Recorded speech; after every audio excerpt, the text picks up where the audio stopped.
Oh my God. What is that on my head? Oh my gosh, y'all. I have makeup all over my face, y'all. Or pen. Okay. It's the Cryptid Huntress, y'all. Welcome to the day's bloopers of the day. Oh my God. It's all over my hand. I tell you what, we're running late. I've got pen or ink or something all over me. Oh, my pen. It's a pen. Of course. Of course. It's just me and my absolute hot mess express today. That just happened. Okay. So anyways, we have a great show for y'all today. Yes, I was just getting on to my son. I was a little upset. I think he stayed on his games all night. So my internet got a little wonky and Barry's internet was giving him some issues as well. But we are here in full regalia today. Hot mess. Okay, so, but anyways, I am super glad that all of you guys have made it to the show today. I know I'm always a late Jessica Jones. And today we have a fantastic show for you guys. We're going to be talking about sleep paralysis demons today. And also we're going to get into some chimeras and some alien abductions that have been seen and videoed actually all across the United States. And it's going to be fantastic as soon as I wipe all this ink off my forehead. Oh my God, y'all, what a freaking day. I tell you what. But yes, I hope that you guys are having a great week. If you guys want to check out the Cryptid Huntress, please go over to my website. That's thecryptidhuntress.com. You can find all of my shows there. And my schedule of events, my calendar, and all that stuff, it's over there on my website. Also, I do have a Patreon, and I also have an Etsy shop over on Etsy. It's called More Woman Good. So thank you guys so much for all your support. It means the world to me. Okay. And okay, let's see here. Yeah, I guess that's about it. Let's get into our show today. And I'm going to bring Barry up, and then I'm going to wipe this ink off my face. Okay. So today, y'all, we are going to be talking about the sleep paralysis demons. And of course, there is a video of a dog. Have y'all seen this? There's a dog being taken up by a UFO. And we're going to get into that. I've even got videos of people getting sucked into, it looks like they're getting sucked into the sky. And we're going to discuss that with Barry. I'm going to spring some of this on him today. And so you guys know Barry. He has a wonderful YouTube channel. It's called Barry Littleton, and his Patreon as well. Please help me welcome to the show today, Mr. Barry Littleton. Hey, Barry. Salutations, my friend. You know, when I was young, there was this movie with Richard Pryor called The Toy. And there's a part of that movie, and my brother used to criticize me. I can't believe you're watching that trash, you know. But man, I'll tell you, there's a scene where they're at the lake, and the kid says there's piranha in there. And he starts walking through the lake going, you know, the BS is getting thick. You've been on TikTok again, Jones. He gets up and runs on top of the water when he starts getting bit. So, you know, I try not to. you got ink on your face. You know, a lot of times I find I have egg on my face. Oh my gosh! I think I think that my pen must have broken or something, and I wasn't paying attention. And it's everywhere. I literally have ink all over the place right now. So yeah, somebody's playing a joke on me. Usually it comes from me when shooting my mouth off when I shouldn't, and I wear an egg. Been happening for decades now. Oh, man. Anyway. I tell you what, it's always something, Barry. It is. Okay. Well, hey, that just happened live on air. All right. So, yeah. The show must go on, y'all. The show must go on. It's ink or no ink. Okay. You know, when I was a kid, the Commodores ones would explode on people, actually, in the actual comic books. Oh, yeah. Do you remember they had the disappearing ink? We used to go to Eddie's Trick Shop in Marietta, Georgia, back when I was a kid. And I would go to this, it was called Eddie's Trick Shop, and it was a magician store, like practical jokes and stuff. And we would get that disappearing ink in a bottle. And that was one of my favorite things to do. Squirt ink on somebody. See, it's all coming back full circle. It's my karma for throwing that disappearing ink on people, I guess. Well, you know, I tell you, right now, let's just take that a step forward, okay? And you can go on Amazon and order some ferromagnetic fluid, then put it in a little tube like this, and then move it around and say, "Oh, this is black goo." And, you know, it goes 100%, you know. It's just a step up in trickstery, you know. Anyway, you know, it's very interesting, my friend, because right now I've been kind of coming back online, you know, as far as like after the bereavement, still going through it, but abilities and things have turned back on, started working again. But, you know, I'm noticing even more though right now, man, this great division and war and the whole narrative construct that those of us that are going through right now.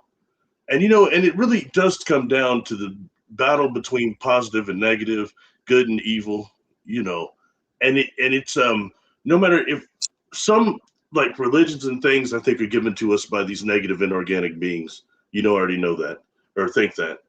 But when dealing with basic nature of the, you're right, my friend. I'm trying not to keep laughing because if I start giggling, we'll never get on topic. You're already laughing. What's going on? I started the show with a big bunch of ink all over my forehead, so I'm still trying to understand how that happened. That's funny. Still discombobulated. A little bit. Did you catch a negative identity from it? I'm just kidding, man. No, but I'm even sweaty this time. I'm okay. Normally, it's me that's just has the technical difficulties. I had tons of getting on the internet this time. I thought I might not get on. Anyway, back to what I was saying. If we want to call it negative or evil and have those concepts, positive, negative, whatever. Bottom line is, as far as universal structure goes, you've got those beings that hurt and cause pain, and you have those that help and cause joy and happiness and love. There is a decisive difference when it comes there. You know, maybe not all are 100% the other, one or the other, like we're not, but generally most of us here on Earth in the Creator's image are either mostly positive or mostly negative. You know, we may not be all of one or the other, but the Creator isn't. But we have a way to go one. If the balances of the scales, you know, it's like, are you dark or are you light, pretty much? Are you hurting people? Are you hurting people? Somebody's asked me the other day, he said, man, what can you really do to really, really help people though? I said, it's easy as heck because we're beings of feelings and emotions. You know how easy it is to change somebody's day? When you see somebody and you see somebody like this woman, I say, she threw this bad shoes, kicking shoes, man. They look like they were expensive. They just looked like they was just, you know, class A. What do I say? Those are kicking shoes. You know what I mean? And she just lit up. Well, thank you so much. That's somebody she'll never see me again. It took me off about a millisecond to do that. And you never know what interaction you might have with someone that changes their entire day.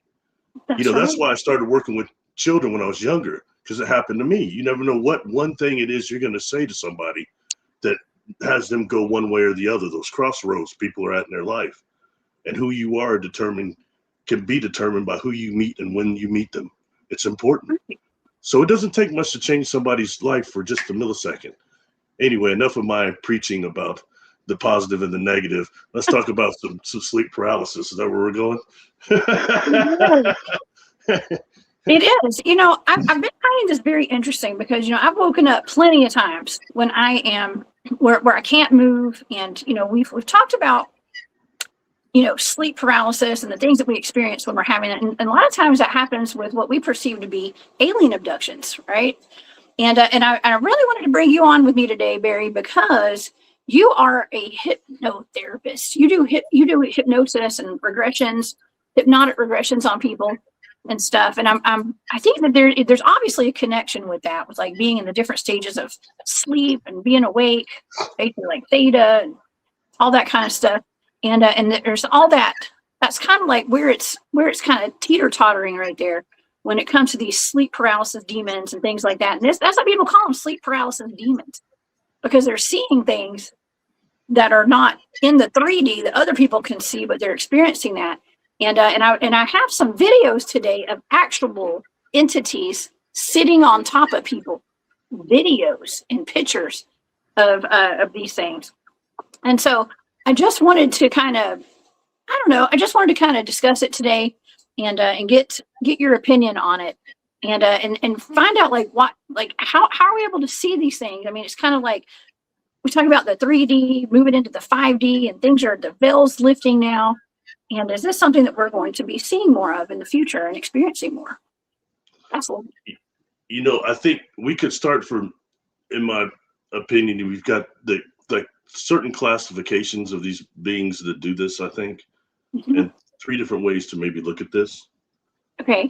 One would be what are commonly called now, and it's interesting because I see as decades have gone on, these beings get so much more attention than they did before. And just the knowledge of them, and that's the incubus and the succubus, which are negative inorganic beings that attack people during sleep on a sexual nature. I do believe it's the incubus that attacks the women, and the succubus attacks the men. But it has a sexual type of predator deal going to gather that type of loose, and it creates sleep paralysis when it's on top of someone like that, or quote unquote trying to possess them during the dream state. So that's one type. Now, for the record, though, okay, what I have experienced, and this is through the work I've done, I have seen in instances, and also a lot of instances, you have earthbound spirits that will do that too. That's already within the person's energy field, choking them out and doing stuff like that, creating a type of paralysis. Okay, so earthbounds do it. You have negative inorganic beings that do it, whether we want to call them succubus, incubus, shadows, whatever. Those might not be the necessary classifications, but the thing is that they attack people and cause sleep paralysis. Now, the third thing I want to throw in is that people's personal power, personal psychic power, and the negative self and negative cognition, negative identities, these things that come from the negative self can create these poltergeists that's people, their own thing, get their own demons, their own darkness they're forcing, negative self they're encountering during the sleep cycle, and it's attacking them. And those same people that are ones that create poltergeists around them, and they think that the place they're at is haunted, but it's really them. They're strong as heck. People are not told really, when we deal with that creative principle that flows through us as immortal souls, that creative principle that created the whole cosmos, how strong we really are as energy beings. And that which means really beings of emotion, beings of intent of will. So it's a deal when we don't know how to, we're so busy paying our bills and this other crap just to survive 3D. And it's dangerous as heck down here. There's trauma running around down here. There's all this other stuff. So, I mean, it's like, you know what I mean? So, I mean, it comes to a point to when we're not aware of that part of ourselves, and that other part of us is manifesting and causing poltergeists and attack our own self during the sleep cycle. Okay, we think it's external when truly it's us, coming from us. And then it doesn't take much from outside influences to start trying to influence the fire that's already going, and pouring water on a grease fire. That's what it is. But it's not always so much external forces as it's internal. And I think that really needs to be, managed and really acknowledged, because if not, I mean, it's denying a part of us and what we are as energy beings, as beings of feeling and emotion, and as being of will and intent and perception. It's a big deal. You know what I mean? That's the whole stuff why a lot of people can't see down here. And it's so hard to survive. So that's just the third part I want to throw in. And that's kind of my take on that to a degree. But just be aware that Earthbounds do that too, both when they're trying to join with somebody or when they're after they're joined, or when they're on the outside of the energy field, they can attack just like, you know, people do, and it can cause sleep paralysis. So there's 3 areas just to address it. Sorry, it was a little longer than I wanted to go, but the information's there, I swear. That was perfect. It's perfect. It's absolutely terrifying when you wake up and there's something in your room and you think it's in your room. But much like that experience, the experiences, multiple that I've had with ETs in my bedroom. Oh, yeah. What I perceived as being ETs. Okay. It wasn't until I went on Tony Merkel's show. I was talking with Tony Merkel at the Confessionals podcast, and he was the one that brought up, he was like, well, maybe since your dog didn't wake up and your kid didn't wake up, maybe it's because you weren't in the 3D. You were in like an astral, like in another density. And I was in their realm. You know what I mean? And they were vibrating a little differently. So I was not in my body all the way. You know what I mean? So I know you know what I mean. Yeah. It's like hypogenic state when you're right in between wake and sleep. And that's when we can have, you know, like dreaming awake. You know, it's something I wanted to mention. I guess I'm sorry, I apologize. I completely left something out. It should really be 4 points I should have been talking about. The fourth would be dream incubation technology, dream engineering. That stuff is being done remotely right now, hardcore, to manipulate people's dream cycles, people's dream cognition, as well as I'm sure that it has a physical effect, just like the VR2 and those other things do. So, but that dream technology is in serious threat right now. When you start dealing with dreams that are turned into memories, and then they turn those memories into reality. You know, and that takes us all into that 21 back thing and all that stuff, downloading stuff into digital twins and stuff that they're not talking about enough past the sensationalism. Yeah. People get mad at me on talking, but just being honest, okay? This is a narrative construct you and I are talking about, and we'll talk more about it later. I may blast about it Sunday because I've had it too. No, I'm just kidding. Well, you know, on the surface level, people understand these sleep paralysis demons to be stuff like Hat Man, right? Shadow people and Hat Man, and I do have some videos today. We're gonna look at off of my trusted news source TikTok. Just kidding, and I always have to do wink, wink, okay, because people think I'm being serious. But you know, I actually trust TikTok more than I trust the local news station, okay, these days. But anyways, we've got some videos where people have been setting up thermal cameras. Okay, cameras, like, you know how we talked about the reptilian beings, allegedly, the ones that have no heat signature in front of the what is it, the palace in England, Buckingham Palace, I think, is where they were. And that the lady came into our chat that day. She was literally in the chat, the woman who had made that viral video, and she was like, "I'm famous. I'm famous." I was on that show, wasn't I think you were on the show with me, yeah. And those soldiers that she took, like the thermals stuff, they're all weird. Yeah, there were no. It looked like they had on maybe even what do you call it, metamaterial that were reflecting the. Yeah, I think so. I think that's probably what it was, but I don't know. Well, there are people who have set up cameras in their home, like in their bedroom, and they've pointed towards their bed, and they're clearly sleeping, and things will crawl up on top of them in the physical. Okay, in the physical reality, they're being climbed on top of, and you can see these entities. There's one that's very, very good. Now, if this is CGI, this is a dang good CGI, y'all. Okay, I don't believe. I think this one's real. Okay, and we're going to get into that in just a minute. There's the reason I wanted to cover this today, because there are a lot of videos going viral. They're kind of viral right now. People with pictures of entities, and they're not all black either. Like the shadow beings, a lot of them are actually translucent. They look like ghosts. Kind of, it's almost like a mix between, like, it's in between this realm and the next. It's what we would consider to be a ghost. or what you said, a succubus or an incubus, right, Barry? Mm-hmm. Some type of negative inorganic being, a being that's more conscious than physical body. You know what I mean? Yes. And you've got a whole host of those inorganic beings that are attacking, and you have those that are also of extraterrestrial nature that are non-physical that do that. So that takes us into the alien part too, to where you have physical extraterrestrials that have technologies that will paralyze people. So I mean, it's a whole arena of ways to get jacked, pretty much. Yeah. Well, and this is a great point. I'm looking at the screen. We have a comment from Silver Bushman. Thank you for this comment. This is great. I was going to bring this up today. That says, I found a good way to break the non-movement is to move your eyes, and then that gains the nervous system to everything again. And as a matter of fact, I was taught, I've talked about doing the dream, I call it dream work. That's what I call it.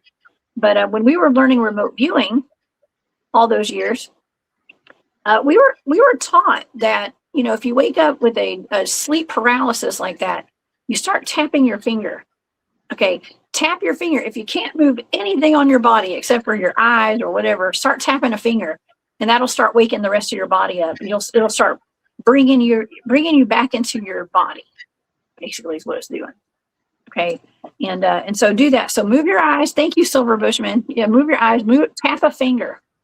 And keep tapping the finger. I have tapped the hell out of my finger before, y'all. See, there you go. I have tapped the hell out of it.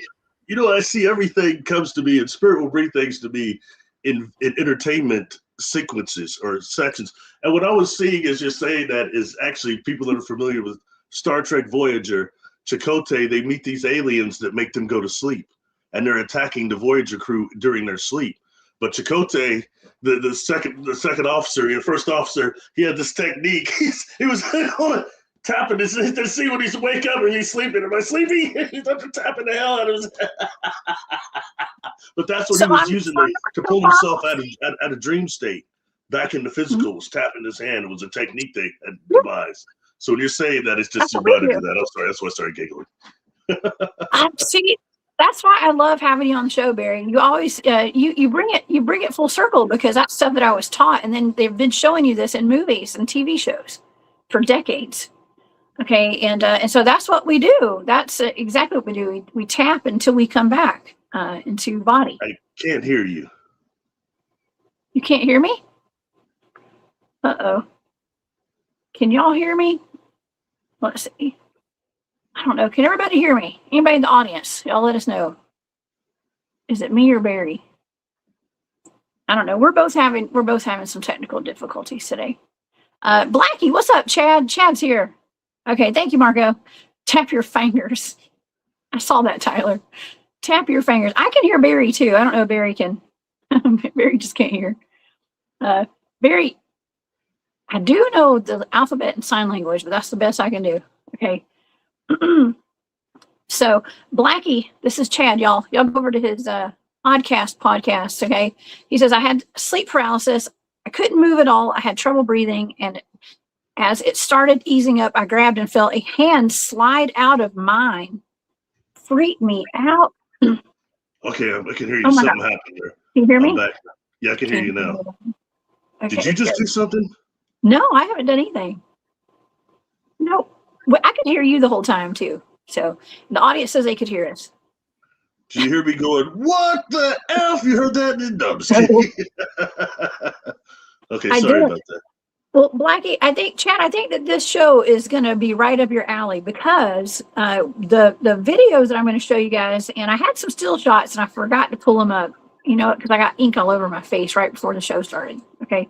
But anyways, I have some videos that we're going to see today of actual entities crawling on top of people's bodies while they're sleeping. And that would make sense that something was holding your hand. A hand slid out of his hand, Barry. And he could feel it when he was having sleep paralysis. So, okay. All right. Are we back? Are we back, Barry? You can hear me? Yeah, I can hear you. Yeah, we're okay. Good. Okay. Ooh, that's interesting, Mother Goose. Mother Goose says paralysis is a soul death instead of a brain death. That's actually, there's that Big Unk. Do you know who Big Unk is? He was hanging out with Big Homie CC, that fellow I was going to get on the show. but I don't know if that's going to happen. I'm not quite up to date. Big Unk, he's pretty cool. He's wide-eyed. He's like wild-eyed. I mean, like he really gets into stuff. If you guys are into, watching, y'all know who Big Unk is. Some of y'all will, some of you won't. Okay, but he's always dropping some knowledge, and I got some respect for him. You know what I mean? A lot of the stuff he says sounds crazy, but it's not untrue. And he was talking about sleep paralysis. And he was like, well, do you know what that is? It's your body. The reason you can't move is because you're dead. That's what he said. Your body is dead. You are not inside your body. Your soul has left your body while you're sleeping.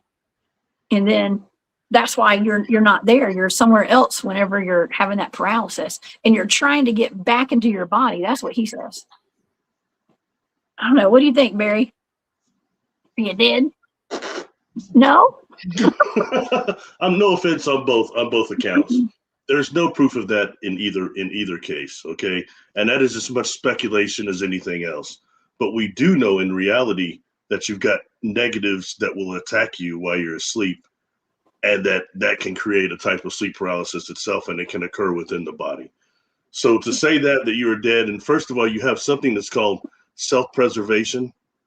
And that's why when most people that say they're astral projecting, there's a part of them that may be leaving, but there's still whatever people want to call it, the silver cord, all these different things. It's self-preservation and will pull you back. The body tries to survive. Yeah. So to say that what that interview saying, that guy saying, I mean, it sounds real great, but that's the thing right now. We could just throw anything out there. Like the other thing that was just said, what proof is there that sleep paralysis is soul death and death of the soul and the immortal soul? Where's the proof of that?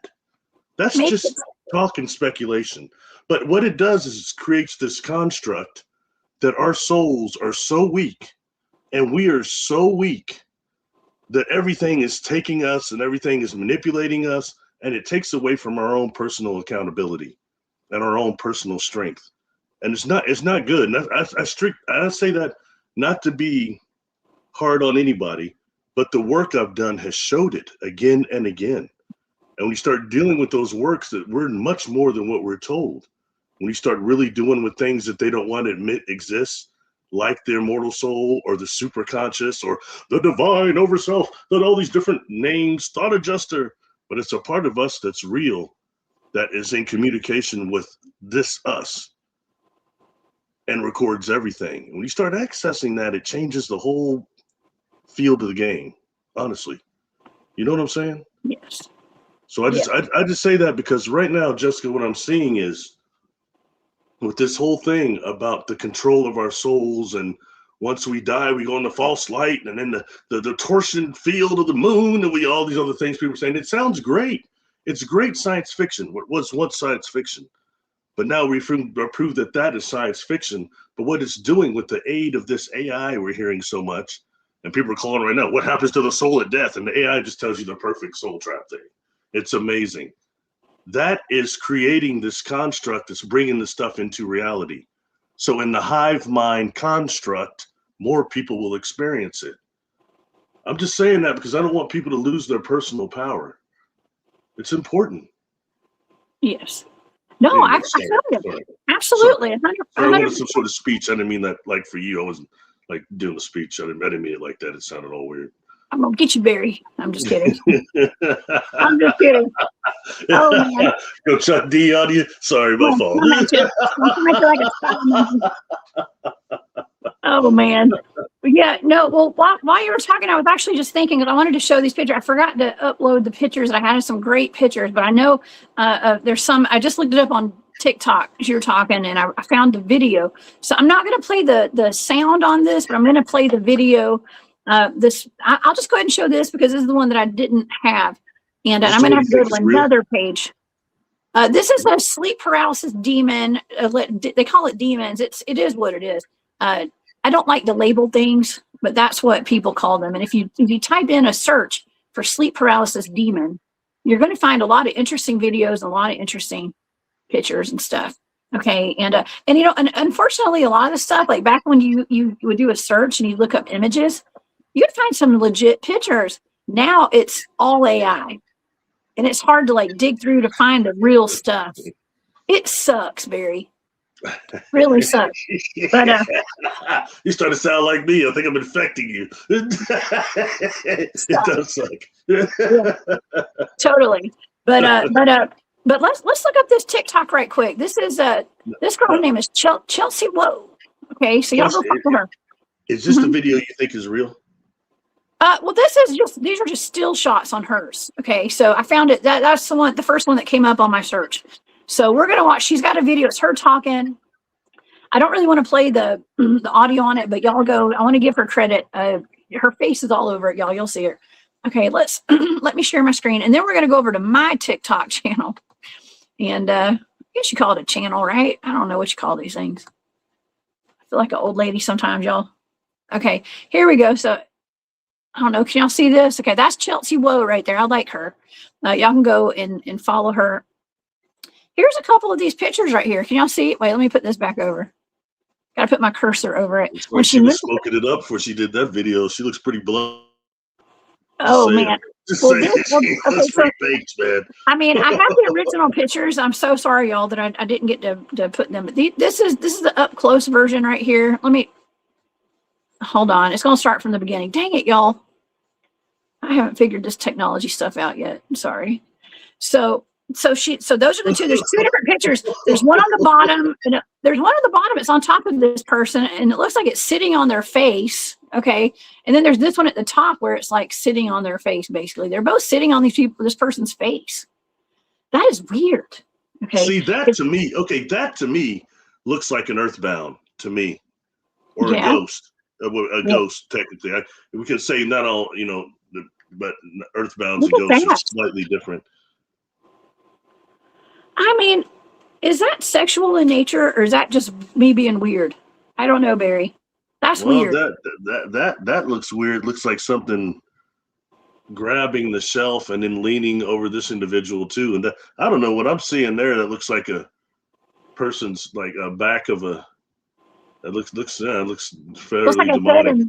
It looks like a head in their arm. Very well be what they call the succubus, right, or incubus that gets on women. Yeah, absolutely.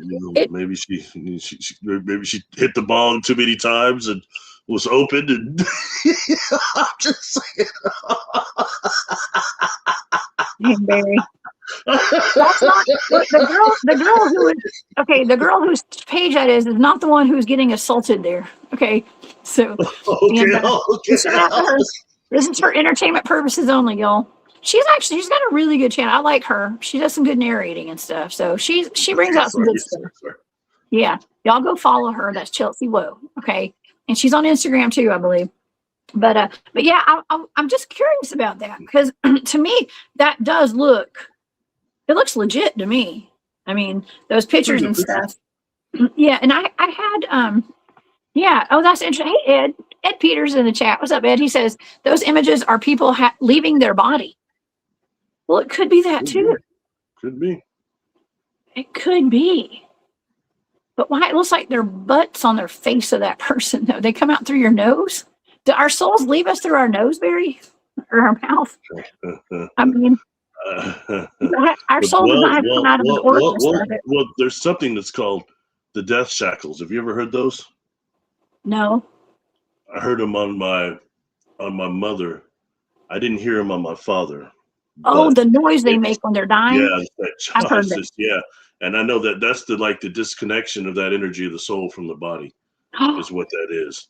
And my mom always used to describe it to me how she heard it several times, and I heard it when she passed. She had it, so it's like yeah. So that's one of those things, that dislodging, the true dislodging, full dislodging of the energy of our body, the soul of our body, spirit of our body from the physical. That's one of the sounds that's heard. So I don't know. So that implies, when you start dealing with the breath of life, and that prana, true orgone is through air, oxygen, not just water, that it makes sense that may be a way. So, that takes us all into the pranayama, Kriya yoga thing, which I talked about on a live last week, which is really good for me. It helped me still the mind, try to stop the internal dialogue. My mind goes a million miles an hour all the time. Yeah. And I had a hard time shutting off my internal dialogue, but the deep breathing of pranayama was the only way to do it. But that involves dealing with the prana and re-energizing the organs and things of that nature by helping them still and stuff that's interesting like that. And it's interesting how much that is connected to like some types of ship propulsion and the contact scenario for some of us anyway, because you're dealing with life energy, those craft that work on life energy. Yeah, it's just interesting that both times I recall having ETs in my room at night, that I was in sleep paralysis and stuff. So I was floating above, apparently, above my body or whatever. So, but I also wasn't, because I was right there too. So maybe I was like trying to get back into my body. Do you know what I mean? And that's why I was like that's why we panicked. We're trying to get back into our bodies, I guess. Interesting stuff. You know, self-preservation will normally snap you back. It's just like if you have somebody hypnotized, even at the deepest level at Delta, which is essentially like deep sleep. But if you just leave, by the way, that last question was good. I mean, in terms of,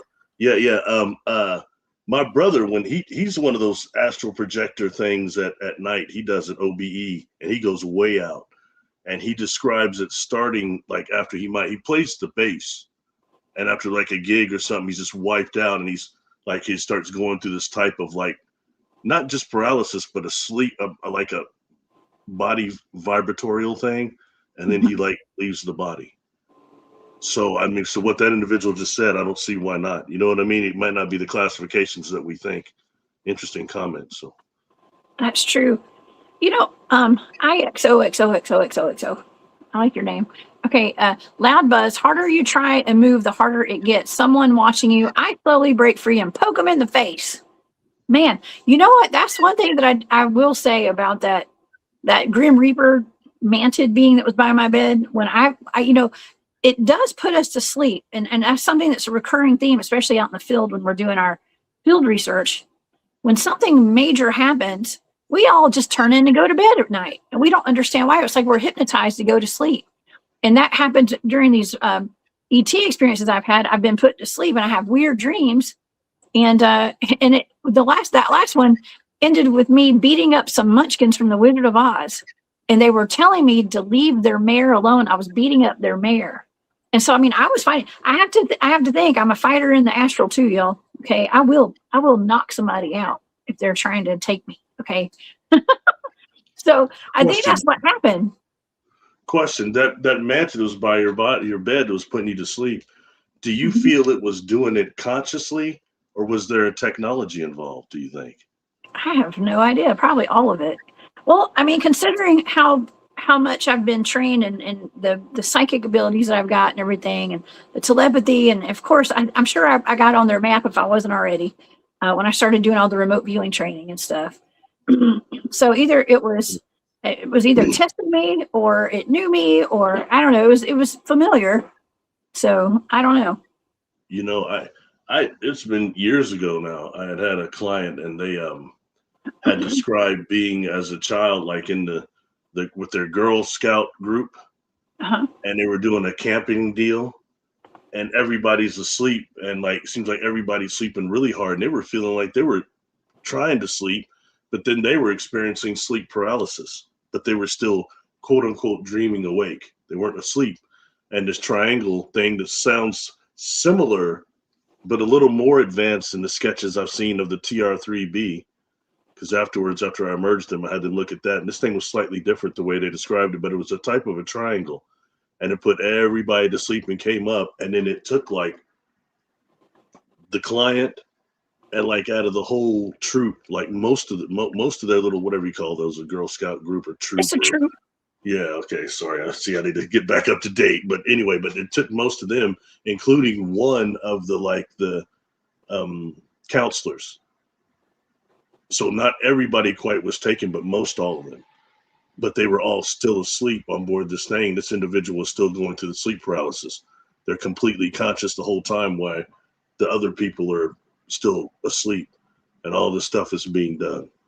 You know what I mean? It was very interesting in that way. So it shows group sleep paralysis being capable by one of those things as well, you know, and not always. And it's one of those deals where no one would know that they were actually probably abducted on that, or even remember seeing a triangle or anything. They were knocked out. So whatever it was, doesn't always work on everybody. You know what I mean? Yes. They 100% have knocked me out every time. But a lot of, like, even that time I had missing time out in the field, the first time I went Bigfooting, I was with my buddy JT. And we had that missing time, and we were having the UFOs flying over us and the orb that kind of chased us down. And I didn't remember a whole lot of it. Some of the guys went back and remote viewed that. And JT actually was able to stay alert while I was put to sleep. I was immediately put to sleep when the craft hovered over us, and then he tried to kind of fight it. He even pulled his firearm out and everything, and then he was put to sleep at that. Like, he was fighting it, like he was fighting off being put to sleep. But he was trying to be trained in remote viewing at the time, and so it was kind of like giving us a good example of like somebody that was not trained, somebody that is trained. Okay, but anyways. You know, in some instances too, like in this instance, this client, because I asked a ton of questions. Who are you seeing? What are you seeing on board this thing? Yeah. Ever seen, excuse me, a complement of extraterrestrials, type of weird looking, what we call ebens, technically that type of gray, and also military looking people in those black uniforms. Yeah. But there weren't many as humans. Okay, now, when going to the other level of this, you know, it becomes very, very possible for us to be put to a sleep. I'm sorry. I just did this, Ed. Oh no, sorry. I did this for Ed because Ed knows I'm trained. I'm trained in a lot of weaponry, y'all. Thank you, Ed, for pointing that out. I'm just kidding. And we have a lot of, I go camping with Ed, y'all. Ed's one of my teammates. Okay, so we go out and go Bigfooting and stuff together. So yeah, thanks, Ed. Yes. If you ever see me going like this, it's because I'm doing this for the comments. I'm sorry. It's not. Yeah, I'm talking to comments. I don't want to interrupt. Yeah, it's just it was just pertaining to just some of the. I was referring to just the sleep paralysis type stuff that's going on. But the other thing is that when dealing with maybe not. Well, I can't say if even what this individual experienced, but when dealing with maybe those technologies and beings that are on a vibration just a little faster than us, a lot of times there's this like time lag in the context, in the actual contact experience itself. There's this time lag, and it starts manifesting as these weird dreams you just experienced a few nights before, or that night, or just later on. It may not be 2 days later, dreaming about being in a weird place or something. And because the time lag is not just time dilation, but it's a time lag that it makes we don't always put it together. But it's also a conscious event, and it's got something to do with that. Probably similar to like being around some type of private sector time technology gives people that are sensitive to it deja vu. We're getting deja vu a lot in a certain area. You don't really, it may not seem like it's, about just that feeling of deja vu or that kind of vertigo. Sometimes that can cause some being around that type of technology to people that are quote unquote time sensitives and can check and can catch those time edits, especially during time of high solar activity. You and I've talked about that a lot, so I'm not going to repeat myself. I don't want to be the that's great information, though, Barry. It's really good information, because like you said in the beginning of the show, it's like, people are more into like the surface level of like the sleep paralysis demons, shadow people, Hat Man. It's way deeper than all that. It is, and there's so many different outlets. There's so many facets to this, and there's not just one straight answer to any of this stuff. Yes, and talking about those dreams too, it was really weird because I have very vivid dreams, right? And I do a lot of communication in my dreams, and if you want to call it working in the astral, I don't know what the heck it is, but I do a lot of that, and I always have. But when I had that dream after I woke up with that mantid thing by my bed, it was a big one too. I had a tall ceiling, and it was crouched down because it was taller than my ceiling, like hunchback or whatever. And so I had this dream about I was in Oz. I was in Munchkin Land. And Yeah, the mayor of the Munchkins, Tyler. That's right. And I was fighting them and stuff. And so when I I'm woke gonna be up honest from with you. That sounds like a screen memory to me. No it offense, let me does. interrupt you, but that sounds like a screen memory. If you were my client, we would be looking into that right there. That sounds like a screen memory to me, and a good It one. was. I knew right after I woke up that's what it was. I knew it. And I was just sitting there trying, like I tried to like just relax and get my wits about me and try to remember everything that I could about what had happened that night. Before I was put to sleep. That is exactly how I was describing it. I was put to sleep. I woke up. I saw the Grim Reaper looking thing by my bed, and I was sitting there trying to get as much information, much data out of it as I could before it literally put me to sleep. And by data, I mean I was trying to get a good visual of like what I was looking at and trying to remember it. And I was trying to take note of all of it. That's why I remembered the hands. The hands were like this, kind of like hanging out of the robe and stuff. And it was, had a hood. So it wasn't the Grim Reaper. I picked up on that, but it looked like it. But yeah, when I woke up with that dream, I was like, that was 100% a screen memory. And I was taken and I fought. There's another procedure that Dr. Bud Hopkins, Carla Turner, and John Mack had described, and it's called alien mind scan. And what happens when you first get in the presence of some of these beings, whether it be done by technology they're using or done consciously, it is a mind scan of your entire mind, like bam. And it causes a type of paralysis also. And it's like when they do a complete download of you, boom, immediately. And I can tell you, I've been in the presence of some non-humans that were enough physical that I could make contact, that they were able to actually project some type of false, I think maybe environment through the optical nerves consciously. So they didn't need technology to show you holograms. They're doing it consciously. Okay, that those type of beings are on that level of consciousness and awareness and perception manipulation. You know what I mean? So it's just that's just food for thought. But I know Carla Turner talked about it a lot, the alien mind scan, and how it would paralyze her and things of that nature and make people, it's good food for thought. Just like something about the technology that they use that bilocates people during the contact experience. You may be crashed out at your crib, but you're having your quote unquote dream astral body. All these things people want to call it is having the experience with beings that are on a different vibratorial level.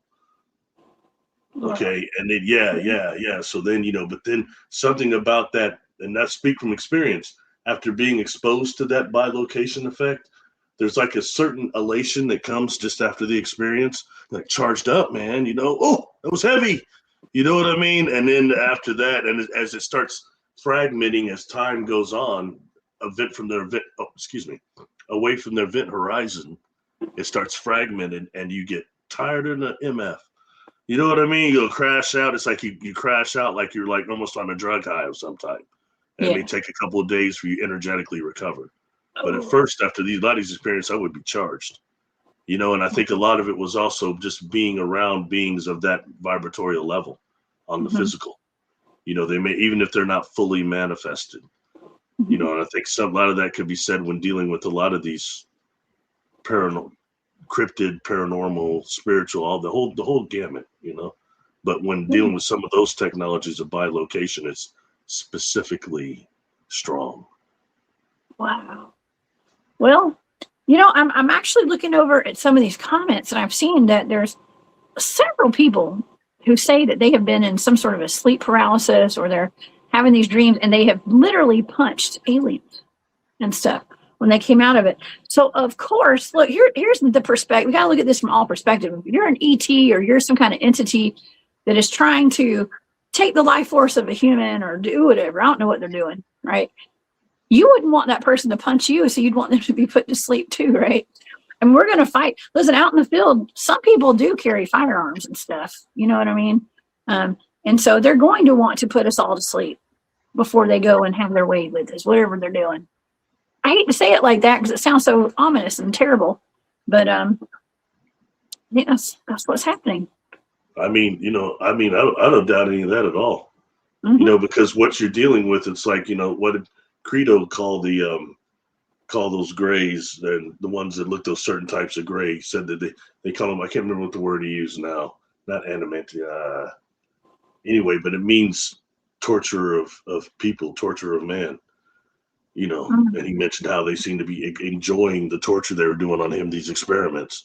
He felt that, although he didn't see him smiling, but he felt that pleasure coming from them from this. And that's when he starts saying they're us from the future. And that's why they can walk, a lot of them grays can walk around here on Earth without a suit on.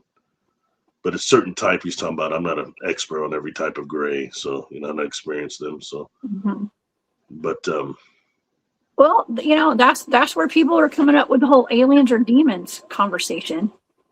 I mean, does humanity go that far south to where, like, in the future they just want to come back and torture all of us? I mean, what is up with that? Can we check this timeline? I mean, what is going on here? And what happens before we considering that perhaps we don't exterminate ourselves? What happens when we're about to change to the next container for consciousness? That was another reason that I gave you the remote viewing target of the orbs, plasma balls that were making those crop circles, because I had heard some things that was concerning that they're actually time travelers from the future, and that they're coming back showing us not just free energy devices, but also the crop circles themselves, how they're showing through the work of Dr. Levingood that how they can also be for not just free energy, but food shortage as well. That's an actual scientific breakdown of the crop circles themselves when dealing with the fact that the bent stems and the seeds are producing, they're hit by something not just high plasma energy, but also high microwaves, and it creates something called an electron avalanche. And the electron avalanche actually makes those seeds so more vibrant and stronger than normal. Excuse me. So it's little things like that we are not, probably getting the full thing of. So I wanted to see, what data did you get from that? Did it conform to them being possibly time travelers? Was there time data going to be in it? Ooh. And all, it's cool stuff like that we've done that, and I don't want to go deep into this, but I went through a little phase when I was on bereavement that I got irritated because I saw these people doing this remote viewing of the Great Pyramid. Who made the Great Pyramid? And they're seeing the stuff, and there's the stuff they're saying. I got aggravated because I'm seeing just literally like 6,000 likes on this stuff or whatever, and it's stuff you and I did years ago. No one had remote viewed the pyramid. Nobody was talking about that. And that was like a 2-hour show we did. And none of the work that we did we've done a ton of it, much more than that. It seems like it gets not acknowledged, but you got people that I swear it's like they watched it and copied the very data you had on there. Probably. Yeah. Sorry. What my mom would call it? It got in my craw, got under my craw, or some statement she would say like that. Yeah, it crawled me, I guess.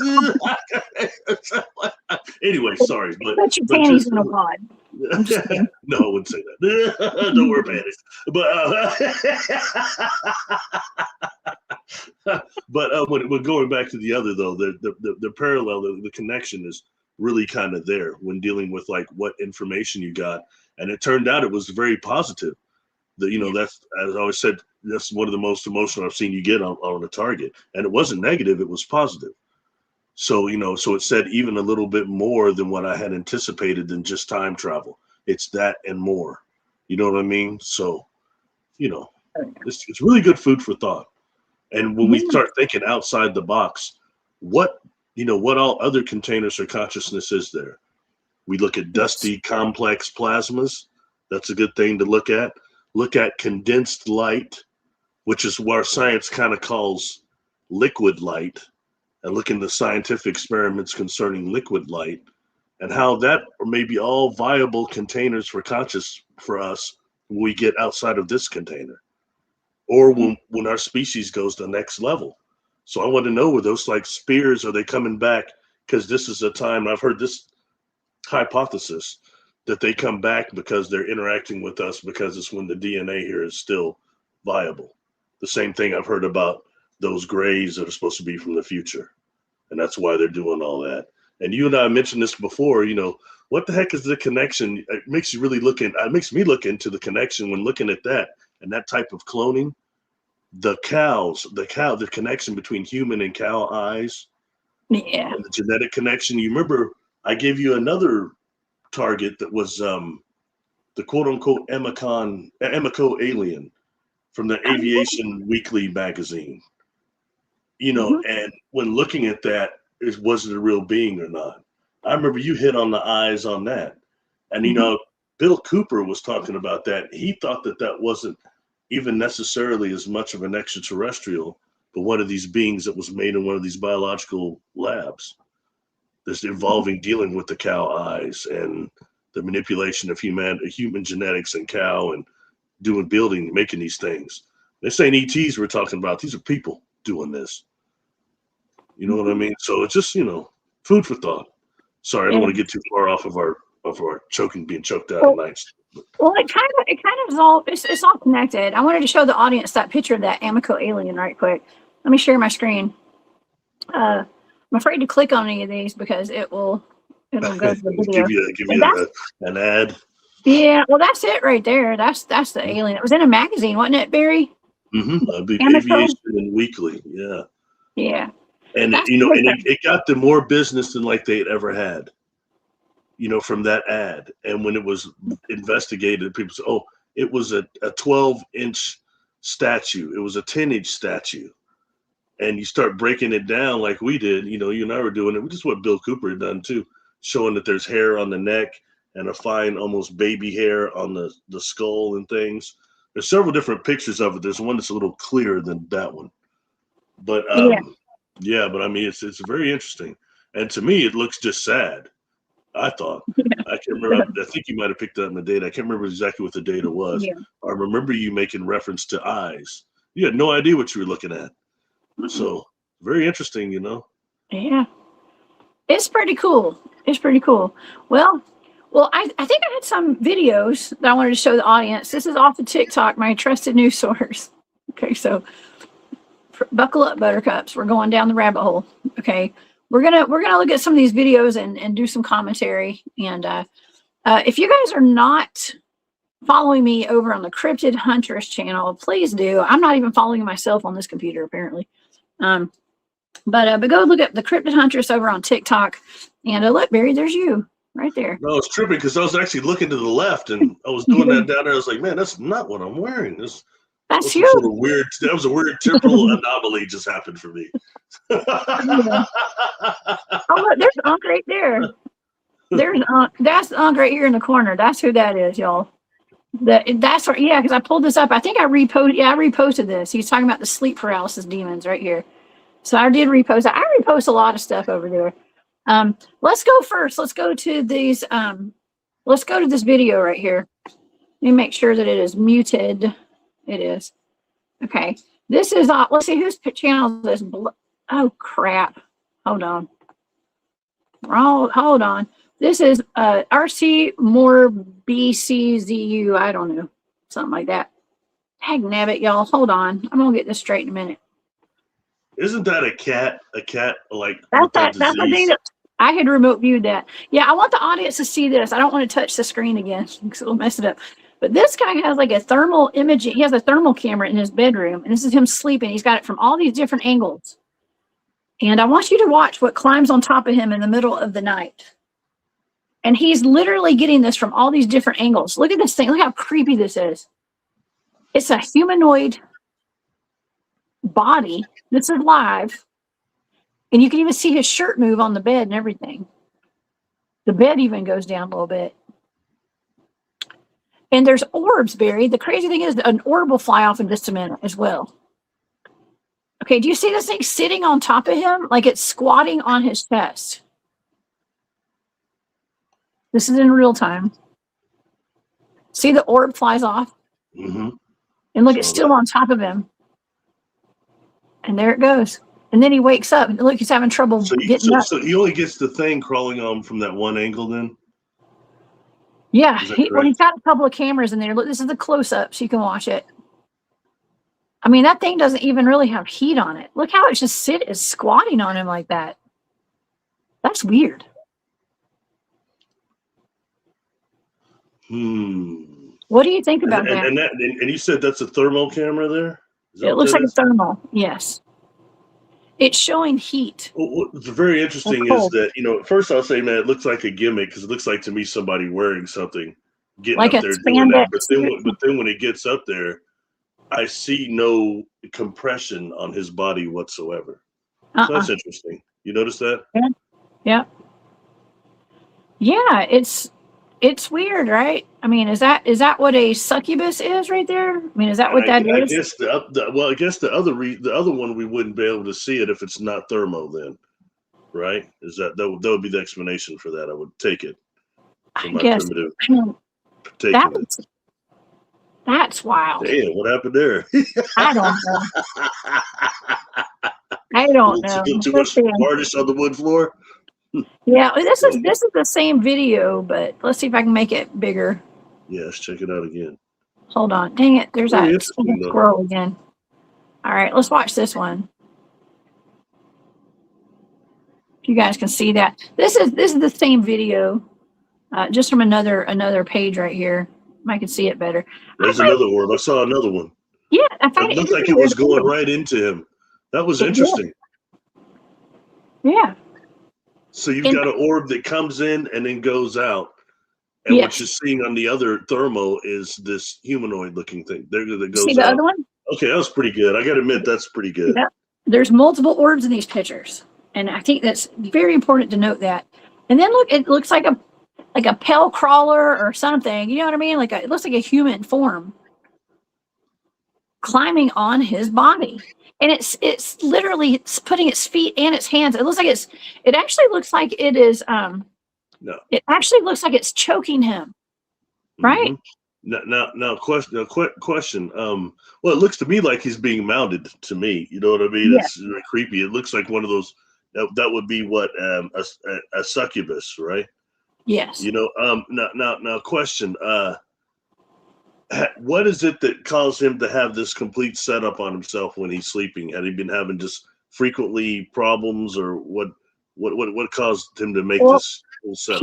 He obviously was having this issue, so I don't know the full backstory. He was obviously having sleep paralysis. I wanted to find out what was going on. So, yeah. Well, with the one that we watched earlier, the Chelsea Woe, that first one. With her that she was standing in front of, that person had been having, I think those two pictures were like 6 weeks apart or something like that. I mean, it was like, they were probably taken, they were likely, taking pictures nightly. And those are the ones that they found. Okay. Those are the two that's the best evidence they got. But with this guy, I'm not sure. I don't know the whole backstory on this guy. To be honest, I think the second one's a little better. Yeah. That was pretty good. It wasn't bad. Yeah. P.T. Barnum said one is born every second. So maybe I'm getting taken here, or every minute, but maybe I'm getting taken. But that was a pretty good one. I mean, just the orb thing on the other camera was pretty good. And it would explain a lot, as far as these beings. And even think about, that takes us into the area of Matt Delph, and actually what we saw there as far as the orbs manifesting into beings and how they're connected with the manifestations. I'm pretty sure it has the whole thing to do with what we call the quantum hologram and what these beings are using when they go from their vibration to ours. And I think you're seeing that right there. It's very interesting. Mm-hmm. Very interesting.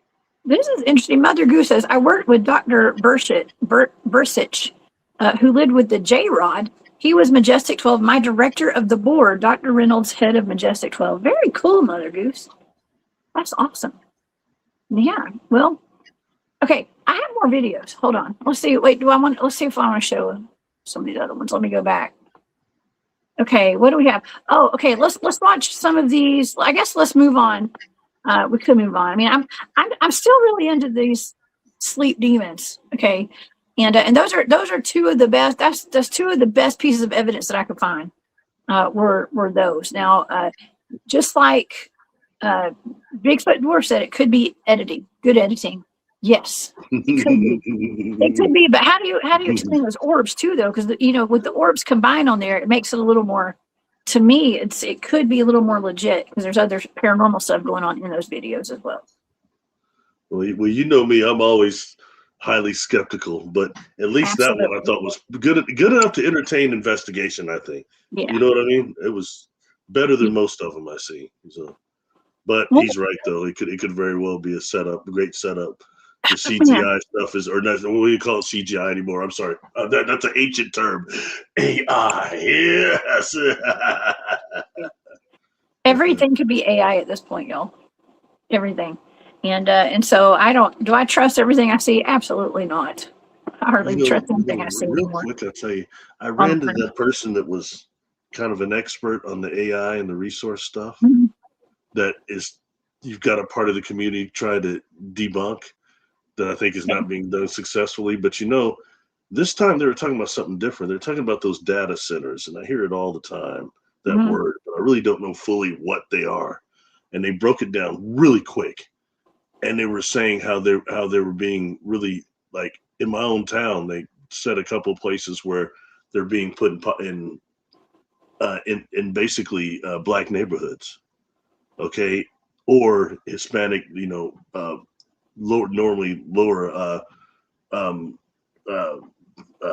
budget areas, okay. Man, and how they're not giving anything back for the resources that they're taking on the cultural level. It was fascinating what the individual was saying. It was really heavy, and then they were gone. I was trying to tune in. I'll see them again though, and I'll get more info. But yeah, it was very, very interesting. I mean, the whole thing that they're trying to take like legal action in that way. The whole deal is they're putting data centers everywhere, and it's in all communities. Trust me, it's in all communities, and taking farms from families who have had farms for hundreds of years in their family and stuff. And there's nothing people are able to do about it apparently. So I was behind. On the data centers. I was still into mining. They were still doing mining in my mind. So it's gone way beyond that now. So they popped up out of nowhere. It's absolutely horrendous. Yeah, it's horrendous. But yeah, they're in all communities. It's something that we can all listen.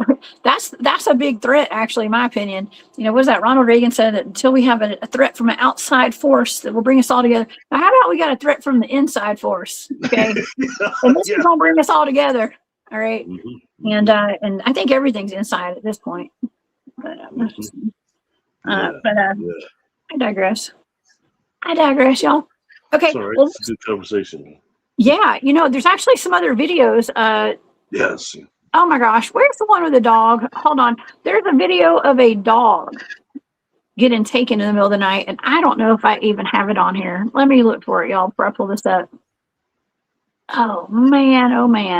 That was amazing. Interesting comment I just saw down there. Okay. It just passed by. I think Goose or Mama or something like that. It's gone. It said something about the data centers are being used for a voice to skull. That's interesting. I don't see why not. It makes sense. I agree with that. I can definitely agree with that.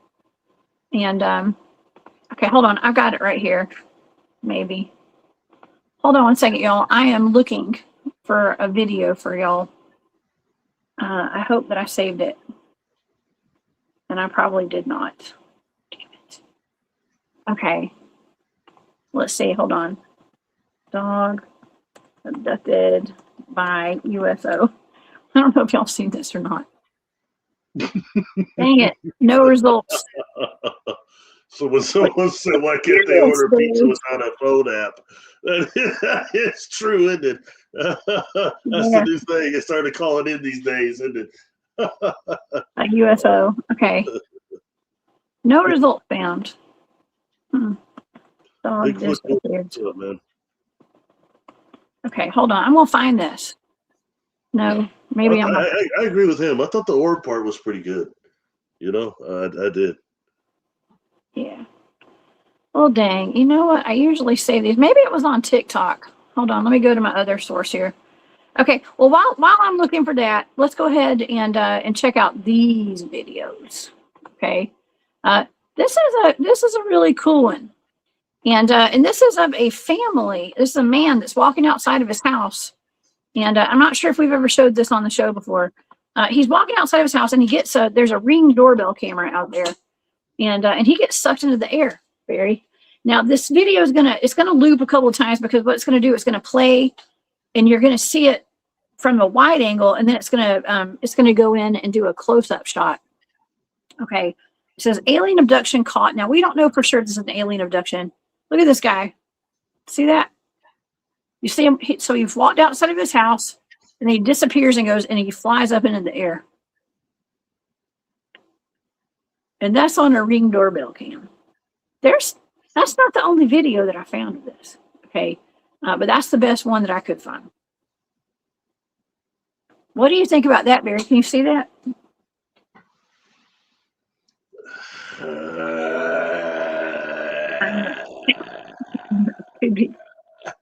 It looks like Kal-El taking off.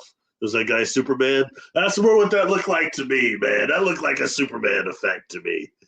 Or even the movie They Live. We've talked about that movie before. Everybody loves that movie, right? But think about the end of it when they were showing that the beings came from Andromeda.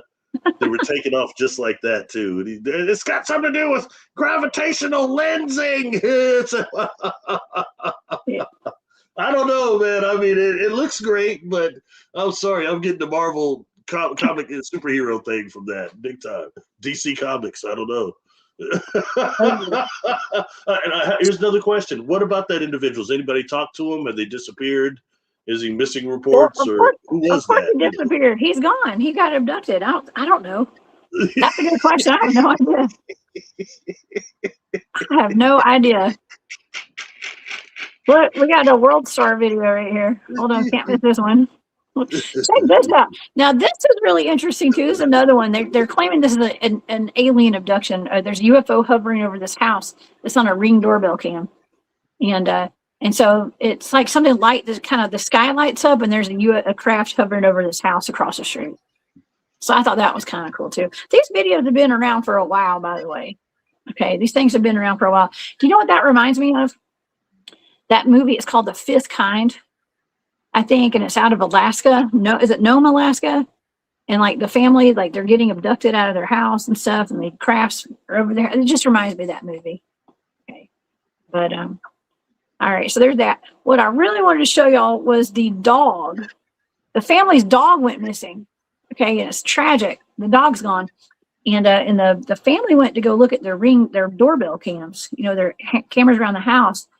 And there's a video of their dog getting sucked up into the air, just like that man, kind of.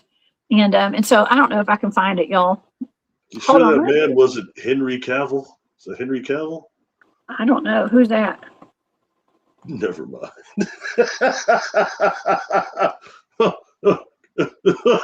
Never mind. Oh, man. This is not letting me do a search on here today. Dang it. Okay. Oh, well, it's not letting me search, y'all. I'm so sorry. So is that Steven Spielberg movie open where you're at yet? Where you live? Disclosure Day. I don't know. I haven't seen it. Now, Margaret, who's in the chat, M Love, she sent me a message last night and said she saw it. She said that she thought of me when she saw that because it's actually got remote viewing in it and all sorts of other stuff that you and I talk about on the regular over there. So she was excited about it. So and I'm hearing all sorts of missing or mixed reviews of it. It's interesting. Really? One lady, and I think she'd be somebody interesting for you to talk to sometime. I've had a few interactions with her. She's real cool. She's an expert on the Hat Man. She really went further on that than anybody else. Heidi Hollis. And she was talking about how, I've heard just mixed reviews of it. Some say that it was to create sympathy for the Greys and like sympathetic deals for the abductors and things of that nature. It's very interesting. So I'd be interested to see it. You know what I mean? Oh yeah, that's something that we didn't bring up was Hat Man. Well, we did bring it up, but we didn't really get into detail about Hat. But yeah, I've heard mixed reviews on it as well, and we've been talking about this stuff for years. Okay. So me and you just sit back and kind of roll our eyes a little bit at a lot of this stuff, but at least it's out in the public, you know. Yeah, It's more mainstream. you RV'd the Hat Man and the Hood Man. I did. I can't remember all that data though. So it's getting where we've done so many of them now. I used to be able to recall the data on every case, but it's starting to get a blur now. Hold on, let me see what I got on this computer. I can tell you. Hold on. Patreon. Yeah. I just go to my Patreon and oh man. Yeah, I have to log in on this computer, so I don't know if I can. Oh, here we go. Let's see. Oh God. For the record, I hardly need to be educated on abductions by any means, or the technology that does it, or anything of that nature, or the witnessing of abductions. I know quite a bit about that. Interesting. I'm not always open to be advised of things. Right. Nobody's fool. Okay. Okay, I'm in. Why is it we have to send codes? We put a password in. It's like, well, now we got to send codes to this. We got to do that. It takes about 20 minutes to log into any account these days, y'all. It's crazy.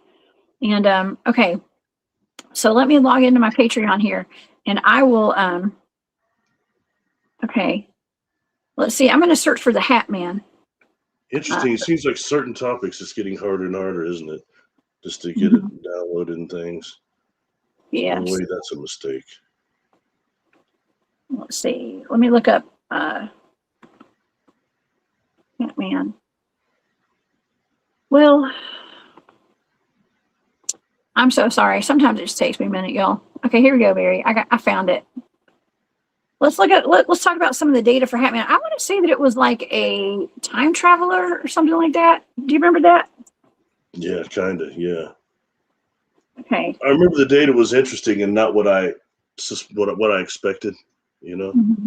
Well, let me read the summary. It says, the dark, black, shadowy Hat Man is a phenomenon reported across the world. It's described as a shadow person, a tall man-shaped figure with a wide-brim hat and a long trench coat. Some claim to wake up at night with it standing in the corner of their bedroom. He often stands there, attacks them by holding the person down with sleep paralysis and leaves them scared.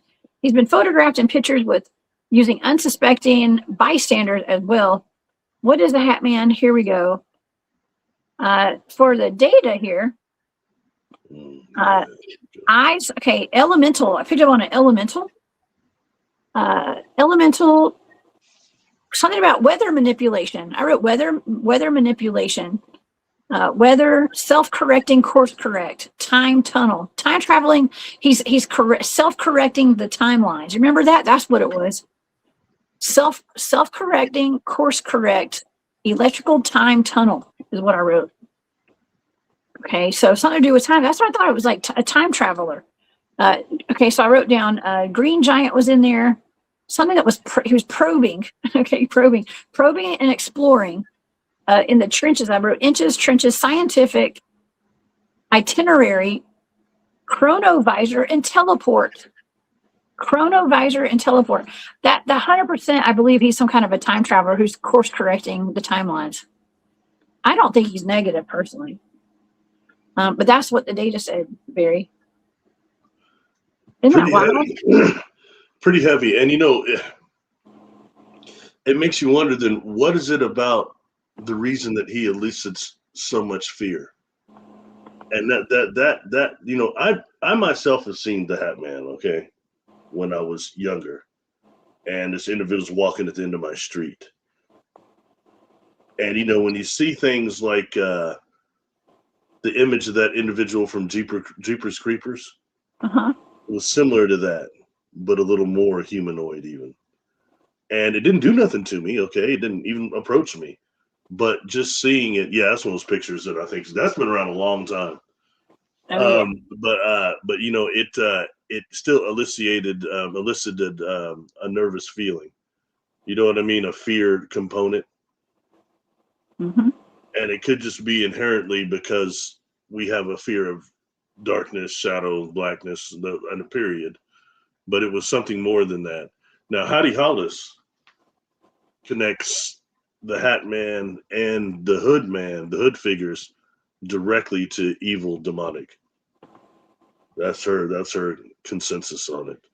So I don't know, but saying that that's someone who's almost echoing timeline distortion is fascinating. Where the and just for objectively speaking, I mean, where the heck would that data even come from on that target? That's fascinating, I think. Yeah. Isn't it though? Makes me want to go back and watch that show actually, because I can't fully remember it. Yes. I know it was a good one. There's some of the drawings of what people have experienced. I mean, that is terrifying right there. Because it comes to a point like when dealing with these negative inorganic beings or inorganic beings, I was mentioning how some of perhaps the most negative appear to be light beings. And it doesn't mean that they're necessarily the fallen, but they may have been created that way on the negative, and they're just light beings. It is what it is. You know what I mean? So that's why so much discernment is needed when dealing with any of these entities that are more consciousness opposed to body, at least in this dimension. Mm-hmm. Oh yeah. Okay. I have something else also that I wanted to go over today, and I swore this was fake too. Okay, and I know other people will say, "Oh, it's fake," and it probably is. Okay. However, okay, I want to be very forthright and upfront. Okay, so when I see something that I find is like super interesting, but to me, it's obviously AI, but like I always wonder, because that's kind of where we're at in reality right now, is like the lines are blurred a little bit because of the AI. I just assume everything's AI right now. I have to. I don't have to, but I do. And so I run it past people that would probably know that. I consult with people sometimes. I have different people for different questions and stuff. And I hit up my friend today, and I was like, "Hey, check this out. Is this real? Hey, just tell me if it's real.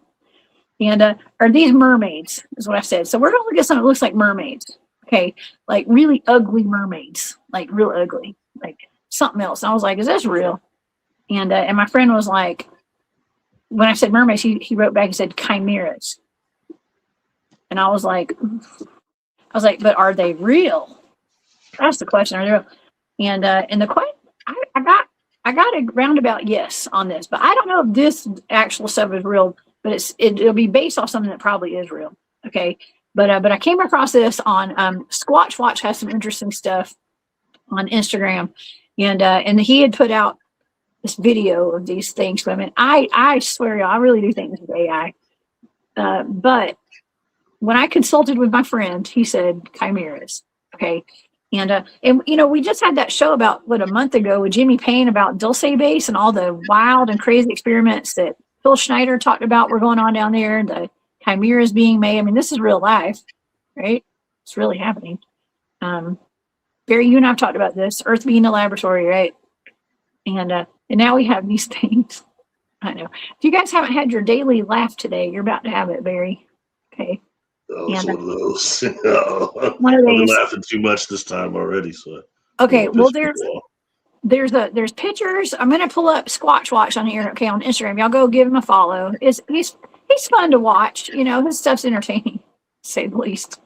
Actually, I watched some of this stuff too. It's pretty good.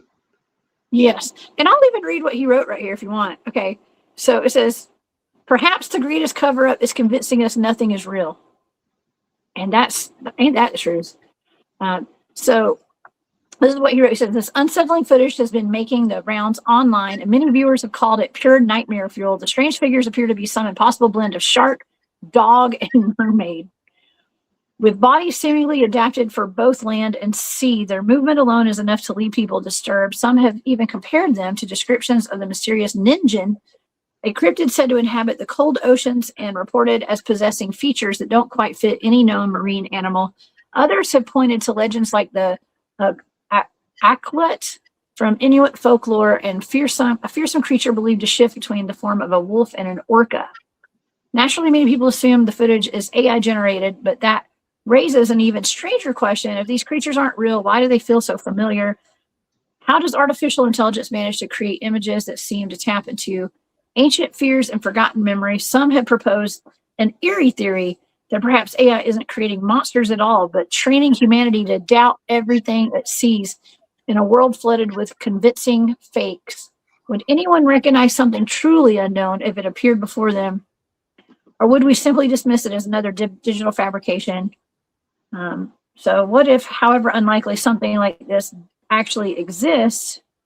The oceans remain among the least explored places on Earth, and throughout history, sailors, fishermen, and coastal communities have spoken of strange beings emerging from the sea. Perhaps cryptids are not supernatural monsters, but a rare species that have managed to remain hidden in the deepest waters and remote places. And all right, so there's this. Let's check out what else we got here. This is just another still shot, and now here we go. You RV'd the dungeon or the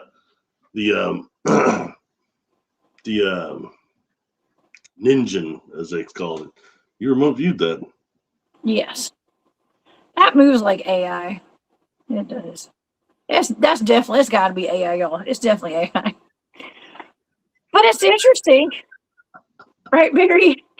Oh my God, they look like pit bull sharks with still faces. Who comes up with this stuff, y'all? Who comes up with this? I want to know who comes up with this. Fukushima monster comes to mind. Yes, Bigfoot dwarf. I agree. Something.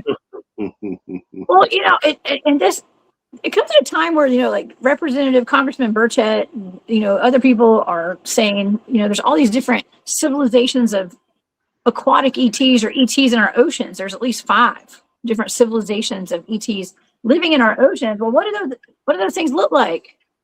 You know, I mean, I think people's imaginations are running wild right now.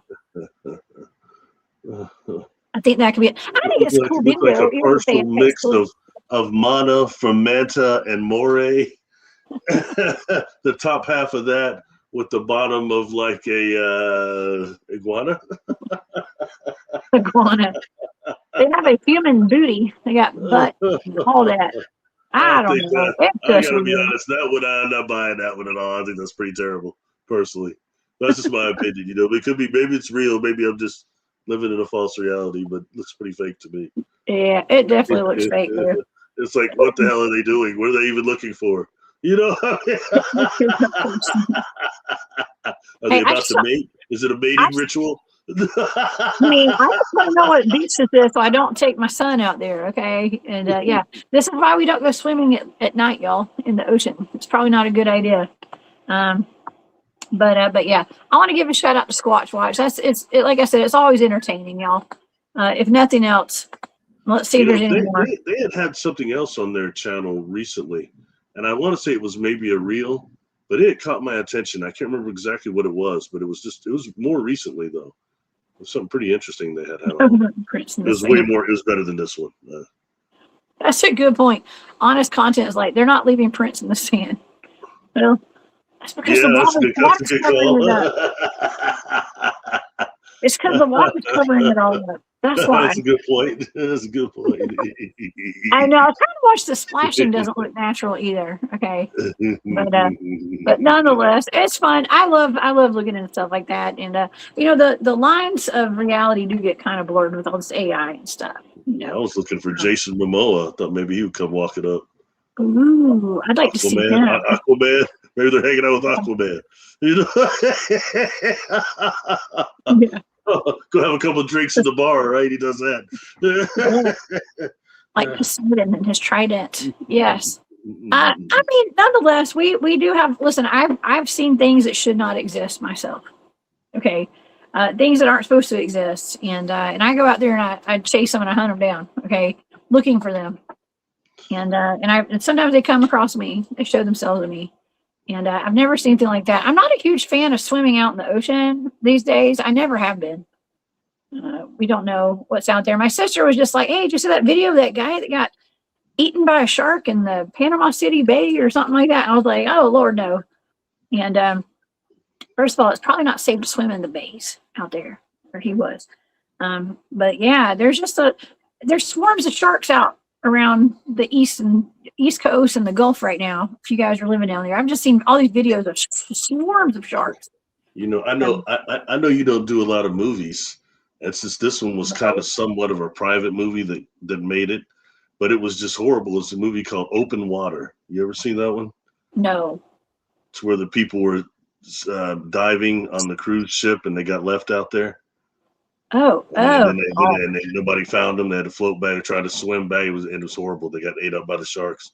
It was pretty rough, man. That movie. I mean, it was somewhat a simple production, but it was just disconcerting. It's supposed to be a true story too, I think. So yeah, somebody in your audience knows a lot more about that movie than me. I promise. Somebody's an expert out there. The movie Open Water. It was better than that Tom Hanks movie where he's with the volleyball. He's calling Wilson that floated off. What's that movie called? Castaway or something like that? Or yeah, something like that. Sorry, probably something like that. No, you didn't even see Splash, did you? Yes, I love that movie. Daryl Hannah. Yes, I know that one. And him. You know, yeah. When you and I talked about the whole mermaid thing, a few things we have brought up. One is at the end of that movie that seemed they had an ending. She took him to a city down there. But the other thing, you know, is when dealing with something that was distorted. We talked about this before on the Animal Planet, which was the whole aquatic humanoid hypothesis thing. And if you want to start dealing with these chimeras and things or other species that may be ET or on Earth already, you know, when dealing with the aquatic human hypothesis thing is quite interesting. You know what I mean? And not completely unscientific at all. So it, you know, could explain things, especially if you start dealing with beings on another planet and how they might have evolved outside of the humanoid form on a water world. Oh, the water world. Mm-hmm. I mean, that's the next great frontier, right? Like checking out what all's in the ocean. There's only a small percentage of the ocean is what we're told has been explored, right? And so there's no telling what all's out there. The marine world, what do you call it? I guess just, I don't know. I mean, well, yeah, it's just too bad because that Animal Planet deal, that really messed it up. I think that really just did a discredit towards aquatic beings, mermaids, the whole thing. And, you know, I appreciated the show that you did a few weeks ago. It was with Midwest Night Watchers, Gerald and Jane. And they kept bringing up the river mermaids. Yeah, that's something that's not talked about a lot. But them being sighting is becoming more and more frequent. You know, because I had long since kept hearing about mermaid sightings in like Lake Ontario, Lake Michigan, and places like that. And then I would hear more about the K-Moss that you and I talked about. I think you remote viewed that too, that travel the salmon and go up the that whole deal, and how the K-Moss are like this type of huge eel that almost has a head that looks somewhat similar to a horse. So, you know, just very interesting stuff like that. But yeah, when dealing with the whole concept of mer people, it's very interesting, you know, honestly. Oh, yeah. Yeah, one or two things on that mermaid series that I thought were real when I looked into them. There are two clips they showed that might possibly be real. One of them was that arm coming out of that net and the thing falls down. Yeah. It's like in the Baltic Sea or somewhere like that. Yeah, the webbed hand. That was pretty good. And I had some people looked at that and they were telling me, man, who was that? That was somebody connected to stunts. And they told me, they said, man, I did some stunt. Well, that'd be a really dangerous stunt to do there. Yeah, it would. In a net with a bunch of fish. They thought it was real. That's somebody that would normally expose that. God, I don't talk to that guy anymore. What was his name? Anyway, it doesn't matter. But yeah. Oh, yeah. I mean, somebody talking about that movie. Was that was? Which movie? The open water movie? Yes. Yeah. I mean, it's bad because it wasn't a horror movie, but it like was just rough. You know what I mean? It's kind of, you kind of lived it with these people, like, you know, it was rough, I thought. You know, well, okay, so I've gone snorkeling. I've never gone scuba diving and stuff. I'm just not into that. Okay. Does this make sense? Like, I would feel claustrophobic in open water. I know that sounds weird. I hate it. I do not like it. There's no control. I don't like heights and I don't like water, like getting in the ocean like that. You just don't know it's just weird to me. Now, I do love roller coasters and stuff, but I don't like being high up. Like, I get sweaty thinking about it. There's some things I don't like because it makes me the feel roller coasters that have like the loops opposed to the big agoraphobic. is it agoraphobic? Is that the word? I don't know. There's something wrong with that. My body rejects it. There is something called that. Yeah. Yeah, I think so. So in my mind, like psychologically, I'm thinking like I must have had a past life where I drowned, or that I fell off a building, or was skydiving. Or did you see there's a video of a girl that was like thrown off a ledge? I don't know where she was, but she didn't have a bungee cord attached to her feet. Oh yeah, I saw that. That's crazy, y'all. That was horrible. I would never bungee, y'all. No way. You know, that's kind of similar. There was a wrestler, Owen Hart, in Kansas City, not far from where I'm at. He died in it was unalived, and there was something similar. They didn't do his harness correct. He would lower down from the arena, and whatever it is, it just snapped. Some say he didn't even have it hardly on, and he fell like that. And yeah, that was just horrible. And if she put that thing up saying, "What crazy person has let me do this jump?" or something like that. Oh. Yeah, I mean, that's creepy, isn't that? Yeah, there's something off about that, man. There's something off. I mean, I'm sitting here talking about how I'd never do this, never do that. It says the girl who chases werewolves for fun in the woods at night by myself. I'm usually not by myself, but yeah. So there are some things I will do, and there's some things that I won't do. Okay, so you know, I find often that people that have a problem with water, it's connected to a past death that deals with submersion and drowning. But too often, I think that we automatically go, "Oh, Atlantis," because that's what everybody hears about. But the truth is, you have all these civilizations that have went underwater for a long time beyond Atlantis. You know what I mean? You start dealing with people with past lives that go back before Atlantis, and they talk about that stuff. It's real interesting. You know what I mean? In fact, it's fascinating. No matter how many of them I do, I'm blown away because you learn different stuff each time. Yeah. Yes. White chap, what's up? Says, I totally agree. I hate open water and caves. I'm with you, buddy. You don't like caves either, do you? No, it's just no. I'm just kidding. Hell to the no. You know, I mean, I like caves. I think they're cool. It's nice and cool down there, but like, I don't like caves. Like, it's not my thing. Like, I'll go down there and I'll explore them. I think they're great, and it's probably beautiful down there, but it's scary because you just don't know what's coming at you from the other end. And like, the one that I went in, I can tell you, I've only been in like one real cave we got inside, like deep in. I've been in several caves, okay, but like the one that we were at in Tennessee in Whitleyville, that one was full of skinwalkers. So of course I hated it, okay. And so I didn't like it. It had a horrible feeling to it. And actually, as a matter of fact, I didn't even want to go inside the cave. I liked to go because it was hot outside and it was cold in there. But I would like sit, even when everybody went back in deep in the cave, I stood outside the cave. I wouldn't even go into the mouth of the cave. I didn't want to be in it. There was something wrong with it. The energy was bad. So maybe it was because of that. So you don't want to be a speleologist, no way. No, absolutely not. Or a spelunker. No, definitely not. I've only been in a couple of caves. I can't say that I was a huge fan, but we didn't stay in there a whole lot of time. But as far as exploring one, I'm sorry, I'd be too much worried about the claustrophobic ability of these. You hear about those people getting stuck in the tunnels and not being able to be moved and not have to be rescued. I'll pass on all that. Oh my gosh. Yeah.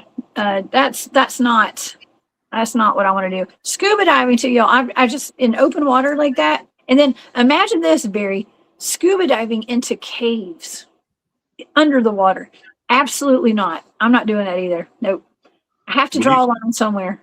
There's reports of speleologists. What is it, the Journal of Speleology? That you got people that do that. They talk about that stuff. That's how I'd wind up coming across that lady that was talking about that there was one of the levels of this level of this cave system. There were this pool, and there's a pool with like a little beach there, and inside of there was in the water was a bunch of those fluorescent fish. Yeah. And coming from on the delta there on the beach, they saw these lizard prints. Of like they're smaller, but they appear to be bipedal lizard that was going in, getting those fish and coming out. And whatever it is was way back up in there. They never saw it.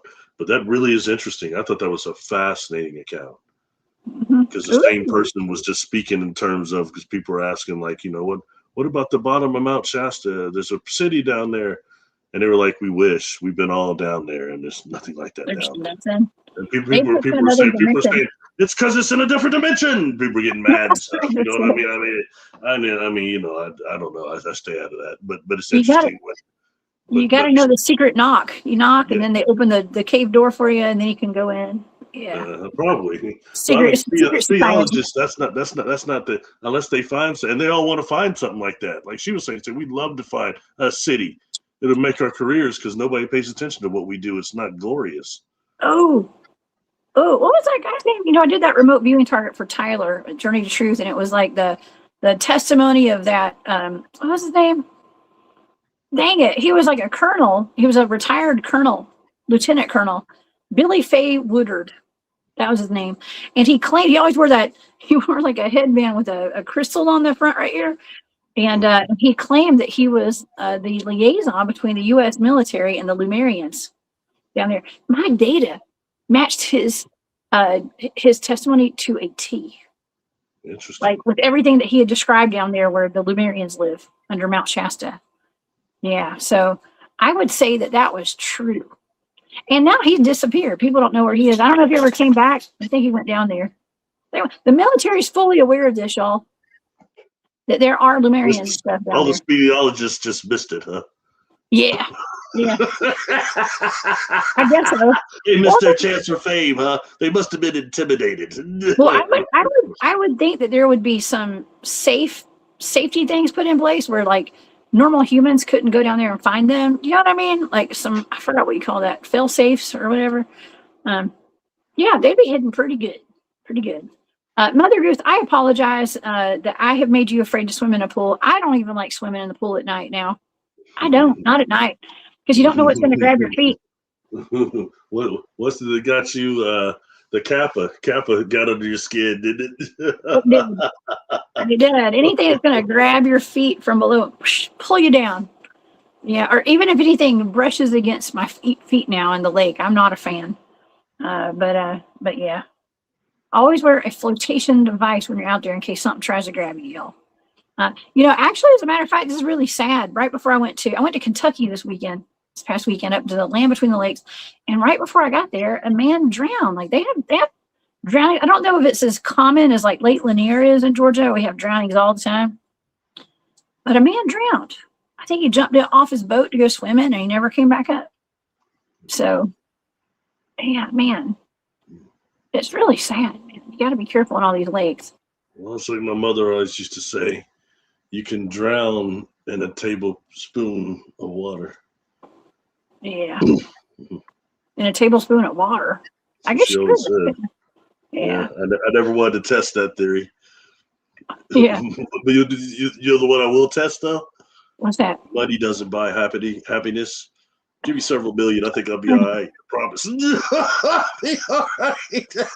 You're gonna buy me the boat. I want to test that urban legend. I want to test that. Absolutely. That's one we could all test right there. Rhodey, what's up, Amy? She says, that is wild, Jessica. How can we see the Lemurian RV? Go to my remote viewing playlist. It's on my YouTube channel. Just go to the remote view. First of all, go to my channel and type in Tyler Koala, I think, because that'll bring it up, or look up, just type in Lemurian, I don't know, Billy Fay Woodard. Type him in. You'll find it. It'll come up. Just do a search on my page, on my YouTube channel, or do a Google search. All my videos come up on Google, too, and DuckDuckGo and all that. So thank you. It's a great show, actually. And it dealt with giants and underground dumps, like deep underground military bases and all that. So interesting stuff, y'all. Apparently the Lemurians are really tall, Barry. The Lemurians are actually supposed to be really tall. I don't know if they're like giants or there are giants and sprinkled in with them. I don't know. Don't ask me. Don't take a dip in the Conjuring pool. Don't worry about me, Steve. I'm not taking a dip in the Conjuring pool. Yeah, this has been a very interesting show today. Paul Keenan, thank you so much. gifting 1 Cryptid Hunters membership. That is so sweet of you. Thank you for your support. That is very cool. Oh, also, I missed this. Ingenev, what's up? Thank you so much for that super sticker. I appreciate your support so much. Wow, that's an interesting comment there. What's the comment? Also love scuba diving in the Great Barrier Reef in Aussie. Why Hill Bonnie? Bonnie. You know, I had one of the beings I dealt with went by Mana, M-A-A-N-A, one of the few that had ever given me a name. And I wondered why some of these beings were so present when I was younger. And then when I got older, they stepped back and maybe some others came forward or something. And that's one of those beings. And then at one point I woke up just obsessing about something I never even heard of. Coral bleaching. Coral bleaching. And I wonder if they saw that out there. And it led me to the Great Barrier Reef and how the Great Barrier Reef was dying. And when I was in Australia in the hospital for all that time, I was seeing a lot of that on TV too about the how the Great Barrier Reef was dying from this coral bleaching. And it turns out this being Mana, its head looks kind of like a brain coral. Brain coral. Oh, brain coral. Yeah, brain coral. Yeah. And, you know, it took into some of the things about, so I wanted to see that individual saw some of that there, but it took me into what the scientists are doing, what they're calling supercoral right now. That's being engineered, but it's resistant to the bleaching effect. And, you know, it goes into all the different reasons there's bleaching, but it's happening though, that it really is a global warming going on. That's what's causing that ultimately. And it's not just suntan lotion. You know, that I don't think that's helping any, but I mean, it's several things, but it's got to do with global warming. But for whatever reason, they're making that super coral that's resistant to it. And it got me to wondering. All of a sudden, I'm thinking about this being. It's done brought this information to me. So is this being, when it's connected to the Earth, is it the Earth matrix? Is that when super coral in the future will become more sentient and go galactic? Or is it from the past? Deals with like the whole J-Rod type of thing, you know, in that way, or does it even matter? You know what I mean? It's just food for thought. I've shown you that being before everybody's seen it, but yes, that's something that just, you know, when dealing with, she said the Great Barrier Reef, that's what kind of brought me to that. And then when I was there, it was confirmation I was getting when I was actually in Australia, in Melbourne, in a hospital. And I was seeing it. I was always looking for stuff I could understand more, because every channel I turned to was they were having some sort of a seafood war between Victoria and like the other place up there, and they're seeing all this different delicious seafood I couldn't eat. So I was like, I was looking for anything that was non-seafood, man. But it brought me to that Barrier Reef, and then the being had already told me things about it. So it's just interesting, you know. That's very interesting. Because if the coral dies on this planet, we're screwed. Yeah. Well, and that goes back to the whole aquatic ET conversation as well, too. Like, is there like a civilization of like, you know, bleached coral looking, you know, ETs under the water and stuff? I mean, I don't know. Who knows? Maybe there's a connection. I don't know. I think all different kinds of races when you deal with that, because the ocean is a perfect place to really have bases and to have communication places on this planet. If you don't want to deal with the barbarians on the surface, just let them take the meteor impacts, you know. Oh my gosh. He said, Paul Keena said, you said it right, Melbourne. Yeah. Well, Jay Trusiger says Lemurians of Shasta were actually Hypoborean Nordics. Have you seen that picture? And it's probably AI too, of the president with those like 2 or 3 like Nordic looking ET. They're supposed to be like of the Royal Guard of like Denmark or somewhere. Yes, thanks to you. A couple of shows ago, you exposed me to all those pictures. Oh no, these are new ones. These are new ones. Oh yeah, no, these are new ones. It just came out. This over the weekend, I think, or maybe it was last. Was that last week? Maybe we did talk about it. Let's see. I don't know with Nordics. Let's see. I'll pull the picture up. Oh, whoops. These are real Nordics. Hold on. White. See, it's not the one with the giant coming out of the cave with the goat on its arm, on its like shoulder. No. I see, it keeps popping up on my feeds constantly. It's a one-eyed giant come out of a cave. There's a guy who comes running up, going like that. He runs down the thing, and this giant comes out, and it's got a goat, like right here, like it's a pet goat on its shoulder. It's very bizarre. Maybe it's going to eat it. I don't know, but it's a cyclops. It looks so AI, it's ridiculous. I don't know why it keeps coming up my feed. Okay, I can't find it. Let's see. Trump with. Okay. Boy, you put it Trump with tall whites. I mean, that pictures are going to be weird on that one too. Let's see. Oh my God, I can't find it, y'all. I don't know why none of my search engines are searching today.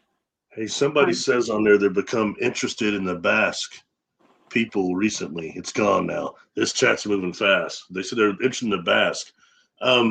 If you, I don't know if you've been around on her channel for a while, but you might want to check out when she remote viewed Mel's hole. And it's a blind target I gave to her and Tanya. I can't remember Tanya's last name. But the Economist cover. Okay, that's a good one. Let me look that up. That's weird that it won't come up in any search engines. Cover. The Basque had claimed that human seal, that tumor seal, was communicating with them through AM radio, and that it told them that ice that they had made from that hole could destroy our planet. Just interesting. That was a Basque deal. And they got that thing called the whalebone tree. That's interesting. Sorry, just chatting while you're looking that stuff up. It's not coming up. Why is it just on social media? This is weird. That picture, I cannot find it anywhere.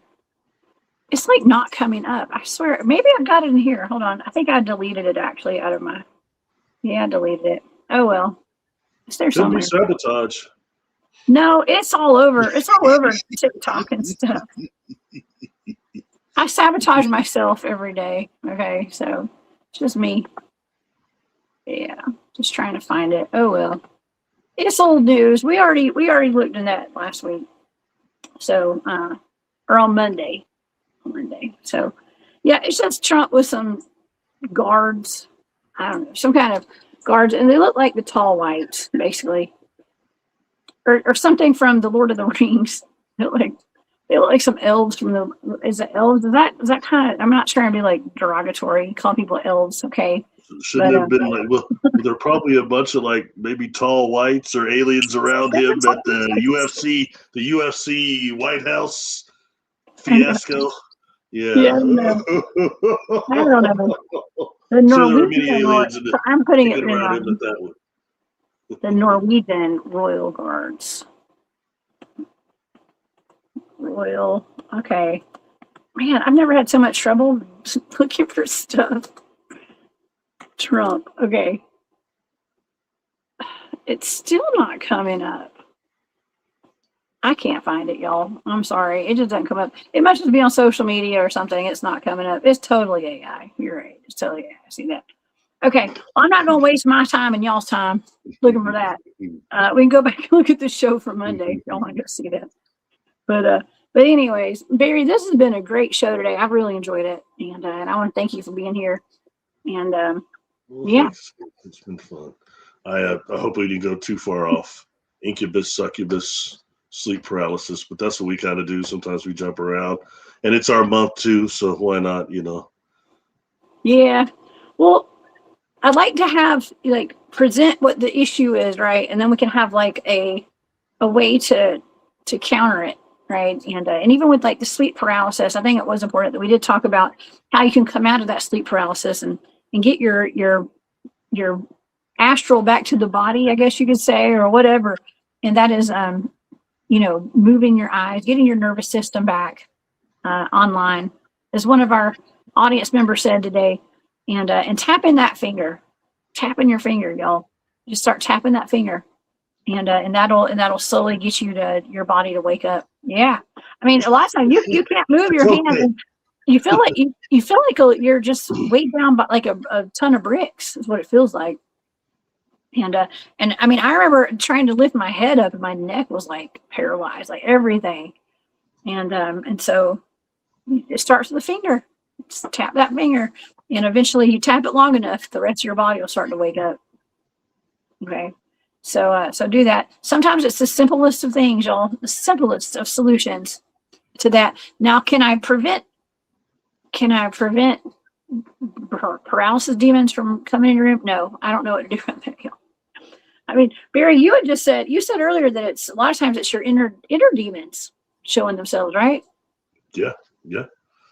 I mean, we're pretty strong creating our own poltergeists and things. It's not always the case, but sometimes we have to look within before looking for external influences, and doing protections and things and clearing your energy field. It does mean something, it really does. So it's a good practice, Yeah. Yeah. I had a conversation with some of my friends at the LBL this weekend. We were talking about the importance of having a clear, healthy gut. Okay. Because we're talking about going with our gut instincts. You really got to be on point when you're out there in the woods, especially late at night. And there's all sorts of creatures that could eat you out there. And you really have to be able to use your intuition. If something feels off, take action, get out of there, or take precaution, however you need to.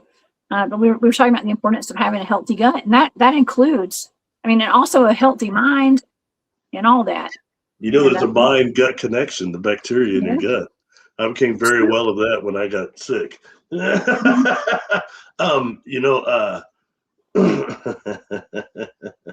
no, I'm not. Yeah, that's a good point of mine. Yeah, there's definitely something to be aware of out there. I appreciate all y'all that go out there and risk yourselves out there, because it's I'm just having fun. I don't give a damn. I go out there and gallivant around the woods. We didn't get back to the cabin on Friday night until 4:30 in the morning. It was like 4. Well, you said keep your mind about you out there and all that. Well, that means what you definitely don't want to do, what I've learned from you in the Sasquatch community, is you don't want to go out there and blast some AC/DC.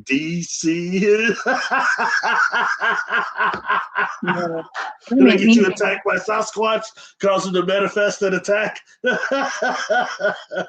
can hear that over and over again. Don't go out in the woods playing no AC/DC. Okay, I get it.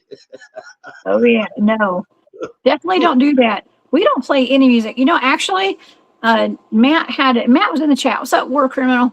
He was in here a while ago. Matt had a ghost box. He went to the scariest cemetery that he could take us to and turn on his like ITC device thing. And I was like, oh my God, why? And it was fun. And there were some voices that did come through, and he was definitely asking some interesting questions. And all the while he was doing that, I'm hearing clicking in the woods, and in my mind, I was seeing pale crawlers. Okay.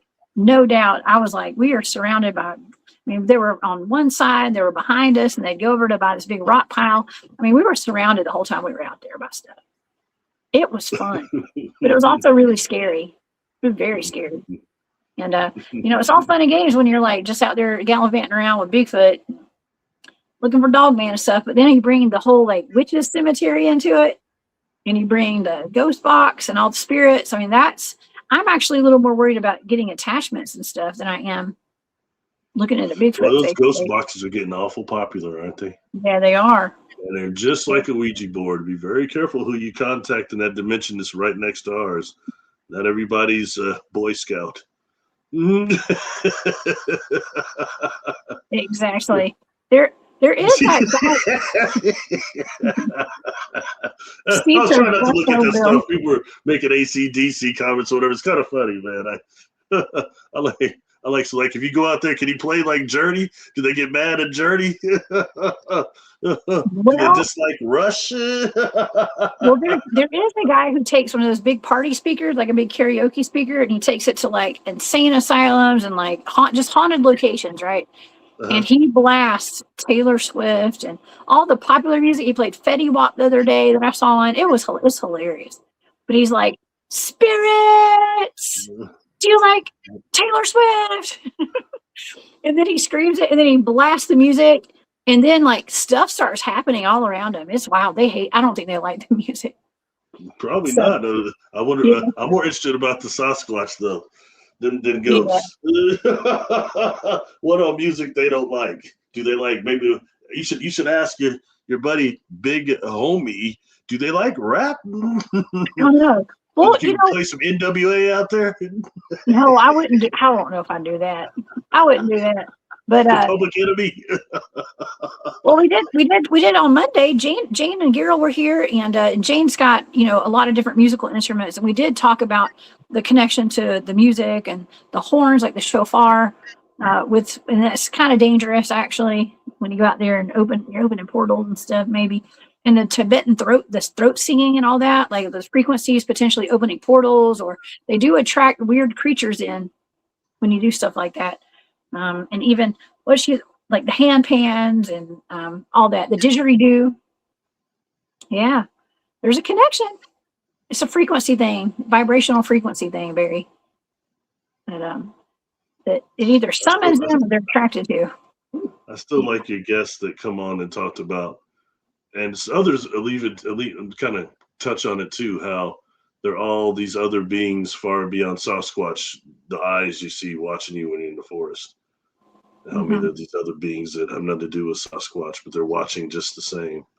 Very interesting. Oh, yeah. Yeah. A lot of these pop singers actually, too, they do have, I don't know, I'm not saying they do. This is for entertainment purposes only, but they do. They have, when you're at a concert, they flash like hypnotic things on the screen that gets into your subconscious, and it does kind of hypnotize the crowd and stuff. And I don't know. That's another show for another day, y'all. Well, I mean, that's the basis of some things you see, especially in a really strong black church, is when you're walking in, you have auto suggestion already, and then you start hearing the music, you get the rhythm, okay? And next thing you know, the healer comes out with his hand and starts touching people, they start falling out. Those are induction techniques, straight up. Yeah. But, never mind that right now. We will talk about that.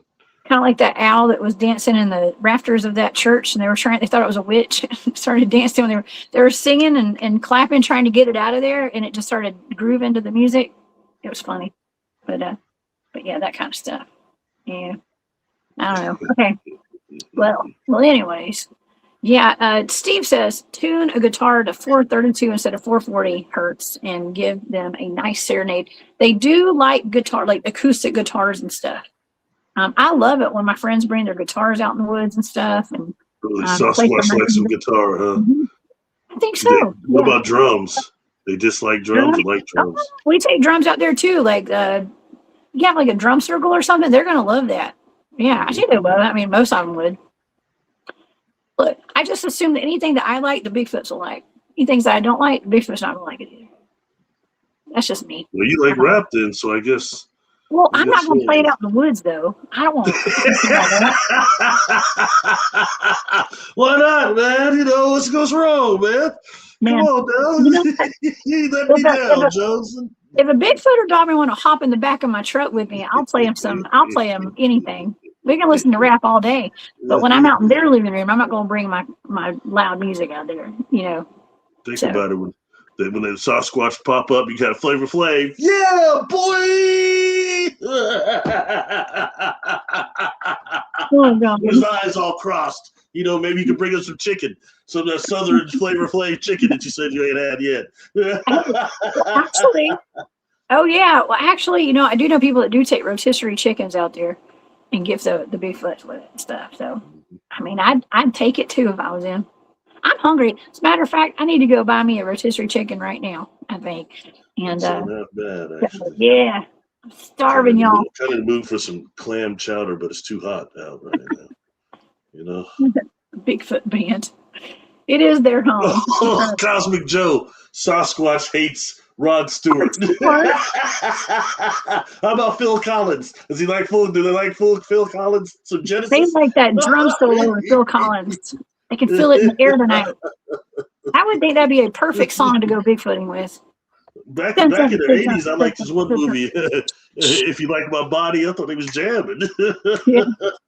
All right. Yeah. Well, maybe I'll do an experiment. I'll take my portable speaker out to the woods next time. We'll play some music, Barry. I'll let y'all know. Maybe we'll film some videos. Ed's in here. I go out in the woods with Ed and David and them. So we'll do a little music experiment out there one day. Bet you they like jazz. Yeah, jazz music. Yeah, They like jazz music. Okay. That's from Talladega Night Show, by the way. Yes, music. Okay. Well, anyways, I'll keep y'all posted on the music if I figure anything out. I promise. And but until then, Barry, thank you so much for being my sidekick today, my road dog. I appreciate it. And I think we put out some pretty good information this afternoon. And so I thank you from the bottom of my heart. Thank you for being here. And tell everybody about your YouTube channel, your Patreon, and the services that you provide with your hypnotherapy. I'm on YouTube under Barry Littleton, Patreon under Barry Littleton, Facebook Barry Littleton, Instagram Barry Littleton. I've been working again after my bereavement time, so I've been doing some really good sessions. Anybody that wants a session, please get in touch. I can be reached at barrylittleton13@gmail.com. I do hypnosis sessions of very different types: past life regression, ET regression, earthbound spirit release, generational curse cutting, anti-smoking, weight loss. Also, sometimes lately I've been doing some getting in touch with loved ones too during those sessions. So it's stuff like that. If you have any interest, I do readings too, but it seems like the hypnosis is more empowering to the client. So anybody wanting a session, please hit me up at barrylittleton13@gmail.com. So what we were talking about earlier today, if anyone has a suspected alien abduction or some kind of screen memory they're curious about, you also take people deep into figuring out what happened to them as well, correct? Yeah. And it's always interesting. I tell you, I've done quite a few of them, and no matter what, I sometimes always feel brand new, because it's just everybody's experience is different, and the information that comes out of it is really just most impressive, incredible. You know what I mean? So it gives a part of wonderment to it also. You know what I mean? And it's a good way to learn what you've experienced. It is. And it's a valuable resource to have. And, and I also wanted to point out too, like, you hear a lot of testimony from people that have had ET abductions, and you wonder, like, how do they remember all that? Well, it's through sessions like you give, Barry. It's through hypnotic regression therapy and stuff. And so that is how, and even people that are in these secret space programs, they don't remember things. And, some of the, the most popular names in the secret space programs, they know what they went through. They believe they went through their hypnotic regression sessions. Okay. And so that's how because I always wondered, like, how do you remember all that? Well, it's from those sessions they do. For years, Jessica, I was against hypnosis, because I was like this conscious experiencer, because I was conscious when this stuff happened. You know what I mean? But then the truth is, the further I get from the event horizon, and the amount of missing time and what I could remember was not sufficient. You know what I mean? So then I got past that, and I learned hypnosis so I could do self-hypnosis to have retrieved memories, lost memories. And I could put other people under quick and work with them, but I couldn't do it to myself. You know what I mean? So kind of like you can't dissolve negative identities on your own, even through the process. You have to have somebody else with you. So situations like that, once I got past that and then really started doing sessions with somebody, the stuff I found out was so much monumental more than what I thought I knew. You know what I mean? So anybody that you hear, like, I'd say, oh, whatever happens, don't get hypnosis, you can't trust that, or such and such. Who the hell are they to tell you not to explore your own consciousness and your own awareness? Who are they? Don't explore your own experiences. Oh, just people are full of it. So I say embrace yourself through action and find out the truth yourself. You know what I mean? Yes, that's absolutely. And don't do it until you're ready to do it, though, y'all. Like with myself, Barry, you've always said, you're like, you ready to get a session yet? And I'm like, no, I don't want to know, but I do now. I mean, it's been a long time, and I keep having more encounters with stuff, and I probably do need to get a session with you, Barry, and finally come to terms with that Wizard of Oz, where that mare that I beat up. We need to find out who that was. Okay. on the yellow brick road that night after that man's head encounter I had. So, yeah, so write down all your encounters, y'all, and anything. So you take note of everything. So when you do have a regression one day, they'll have an outline to go by to really poke and prod into your subconscious to get that information out. And it's cool because people have their own objectives and goals, and that's what I focus on in the sessions. And a lot of times, Spirit will tell me exactly what to design for them. You know what I mean? And it's very fascinating, but it's enriching, I think, to them and to the person that's helping too. You know? Absolutely. Yeah. Rhodey wants to know, Amy wants to know, do you do it online? Yes, I do it through Zoom, actually. You know, years ago, before Alexis Brooks exposed that I even was a hypnotist, I didn't want anybody to know. I didn't think they'd work virtually. And then when I actually tried, other hypnotists telling me, man, it does. And then when I actually tried it with somebody from my own hometown, that it's somebody like I can put them in trance fairly easy, but if there's somebody that would be resistant, it would have been them. And I couldn't believe it. They went into trance as quick as when they were in person. I couldn't believe it, but it is what it is. So it's quite effective. Oh, wow. Yeah, it can help with so much. And you do past life readings as well, right? Yeah. Regression's more. The regression's a little more fruitful because the person can find out themselves, as opposed to seeing as somebody out there telling you things. Are they right? Are they psychic enough? Are they this and that? Instead, go and find out yourself, because your superconscious, overself, divine, whatever you want to call it, immortal soul, it's recorded everything that you've experienced from every lifetime. And when you go to that level of deep theta, you can access it, bypass the conscious mind and access the subconscious and superconscious. And so much of us, what we really are, lays there. Like, for example, the reason why I couldn't hypnotize myself, Jessica, is because, look, I don't know what I appear like on this stuff, but I'm paranoid. I'm very nervous, brother. You know what I mean? I've had encounters and it made me more nervous. This is a dangerous place, more nervous. So I couldn't release control enough to hypnotize myself. I had to actually sit and get a rapport with somebody and let them do it. And then I found something out when I went through the process. A lot of my clients say, well, really, you have more control than ever. It's like all of you, the full you, the totality of oneself. And it's interesting, the body may be like that, all relaxed, but the mind and the spirit are on point. You know what I mean? Yeah. The first time that I was put under with hypnosis, I didn't go under fully because I was not comfortable with one of the people that was there. And I'm not going to get into the, mechanics of what was being done. Right. But I was, it was to go back and examine some things that happened out in the field. And there was a person in that room that I did not trust at all. And so you need to be sure your, one-on-one sessions are best, and also be sure you can trust that person that's doing it. Okay. Yeah. I'm sure you trust them. Yeah. That's important. I didn't. They didn't get any information out of me that day. None. But if that person's not doing it, that's very important. And also, the person that you're working with, the hypnosis, make sure that you're comfortable with them and you have a rapport with them, because sadly, entertainment and also,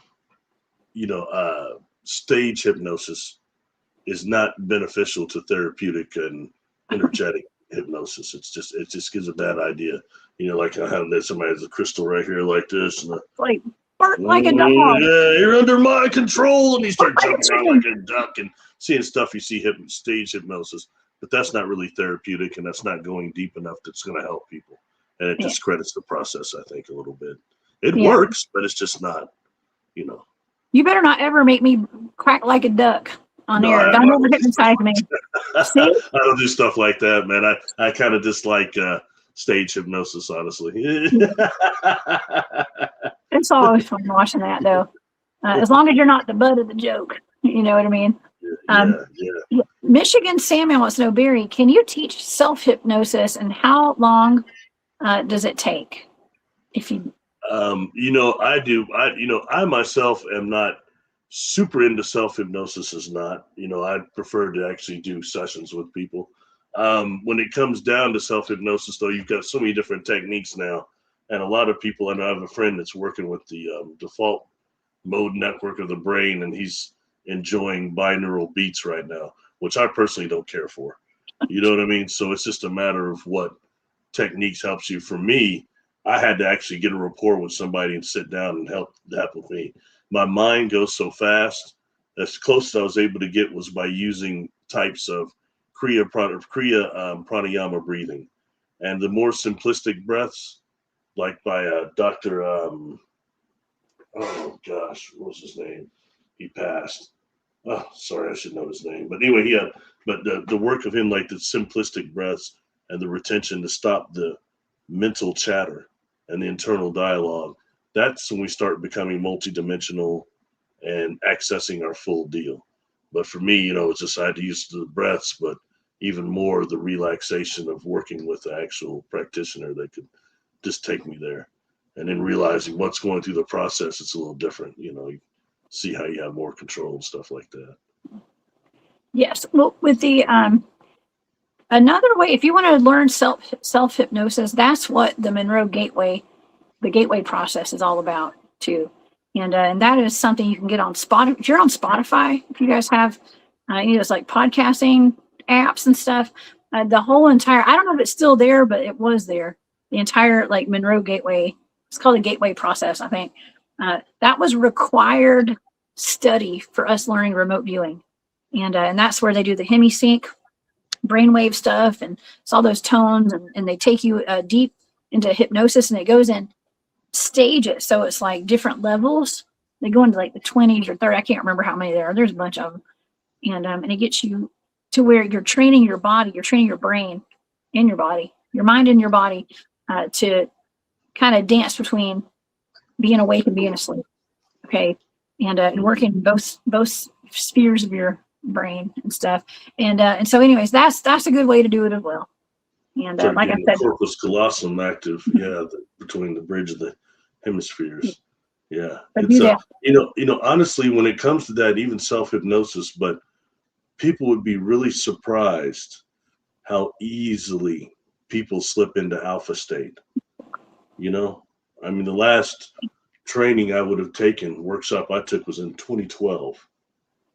And it was the individual come in, this cat's old, you know what I mean? But he's got this brilliant mandala on top of the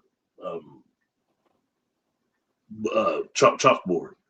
And automatically was catching everybody's eye because it's just gorgeous up there. And he goes through his little lecture and stuff. And at the end, he asks for questions. And, he had mentioned some things about rapid inductions, which I like. And I asked a couple of questions about a few particular techniques. And he answered them everything. When I asked him, people were looking at me like, there's only a few of us in there, looking at me going like that. I don't remember him talking about that. And I was looking at him, I kind of looked at him, he just started smiling. I said, yeah, that's real good. I said, because you all came in, you all went to alpha. When you're looking at that mandala, you weren't paying full attention. You weren't even taking notes. So it's stuff like that as people are unfamiliar. He just did it to show how quickly people can fall into the hypogenic, which is, like awake dreaming, and then go into alpha, which is kind of in that area too. So, because you're not totally out or nothing, but it's like kind of similar to like daydreaming. Oh, yeah. That's what the Monroe Gateway process is. That was the Gateway program. Highly recommend. Bounty Hunt Bear says, yes, done hemisync. And that's the way I shut my brain down so I can relax. Yes. It's about getting control of your own mind, ultimately. And that'll help you in your everyday life, your waking life, your dream life. And like when you're dreaming, your dream state is what I mean. And it might help you manifest your dream life. I don't know. Could. Okay. But especially with all I saw somebody say this the other day. They're like, I think it was Catherine Edwards said, she was like, you better get control of your mind, because if you don't control your own mind, somebody else will. And that's the way society's kind of going right now, y'all. Okay. So get control of your mind. Loss, so definitely. Yes. And yes. And Halloween's coming, and there's going to be zombies out there that want to eat your brain. Okay. Yeah, I only say that because my dad, never mind. I won't get into that story. I guess I got to do it now. Dang it. My dad called me the other day, Barry, and he was like, "Hey, I knew they're having this big haunted house out not too far from where we grew up and stuff. And the person that's like running it contacted my dad. I was like, hey, can you come in since this is your family's land that this is on? Can you come in and tell the story about the history, but then add zombies to it? And so they're going to be, my dad's going to be in these commercials and stuff. There's a zombie containment area in North Georgia, y'all. It's going to open. I don't know. I'm not advertising for them because I'm not any part of it. But it has something to do with my family. Selling moonshine that turned everybody into zombies. Wasn't some of the Living Dead shot in Georgia, somewhere in Georgia? The Walking Dead was shot down in near Molina, where I do that Molina Bigfoot Festival. It's just right there. Yeah, right. The town right north of there. Yeah. Some Negan. You got some Negan down there. Yes. Wow. That's interesting. Yeah. A lot of action in Georgia. It comes up frequently when I, looking at rather Sasquatch paranormal stuff. It just, Georgia comes up a lot as a state. It does. We have a lot going on here. And yes. I should start Georgia, a tour guide company. Like Tennessee. I seem to hear those three a lot. Yeah, that's actually not a bad idea. I should start a little tour guide company. Take people to all the best haunted spots. And yeah. Oh, by the way, I forgot to mention this, y'all. If anybody's into doing, like, if you want to go on a Bigfoot expedition, like, I don't offer those. I don't take people out. It's a liability, y'all, because it's very dangerous out there in the woods. But I do have friends that do it, and they do charge people to come out. They have a license, actually, Scott and Sheila Granger, and I do have Squatch. It's called Squatch Fishing Outfitters, and you guys, it's up in LJ, a very densely populated Bigfoot area. Dense with Bigfoots. Okay, and I'm going to be speaking at their event down in. I may be camping out down there too. And if you want to do the expedition, you can come camp out down there that weekend. But it's October 3rd. I'll be down in Cornwallis, 1828, down in South Alabama. And there's a great lineup of speakers. If anybody wants to go Bigfooting, this is your chance to go out with the big dogs. Okay, I'm just going to say this is the big dogs. I want to see you people from the South start merging from those people from Arizona that are having all these Sasquatch encounters. And the people from that area, I want to see y'all start coming together as a community. Mm-hmm. It'd be cool. I mean, we've always had people from all over the country come down and go Bigfooting with us and stuff, especially out at the meadow too. He's always got people out there. I don't even know who they are. Okay. But people from all over, like in some of his famous areas, that have like Skinwalker Ranch, stuff like that. I don't think I've gone out in the field with anybody from the Skinwalker Ranch yet, but that guy that wrote the books about Hunt for Skinwalker, what's his name? He's wanted to come out to the meadow. I don't know if he ever made it or not. I can't remember. He's the one that's dude's name, Travis something. I can't remember. But the scientist guy.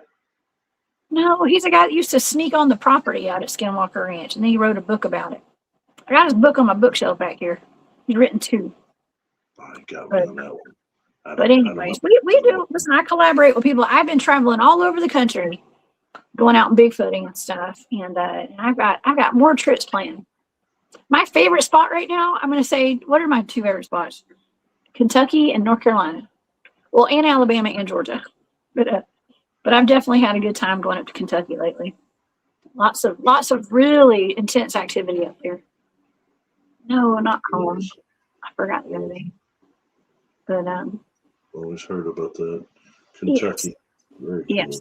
But if you guys want to go on an expedition, it does. The town hall is free, but they do charge to do the expeditions. They feed you. I think they're mostly eating the entire time, y'all. I swear to God, they make so much food out there for these things.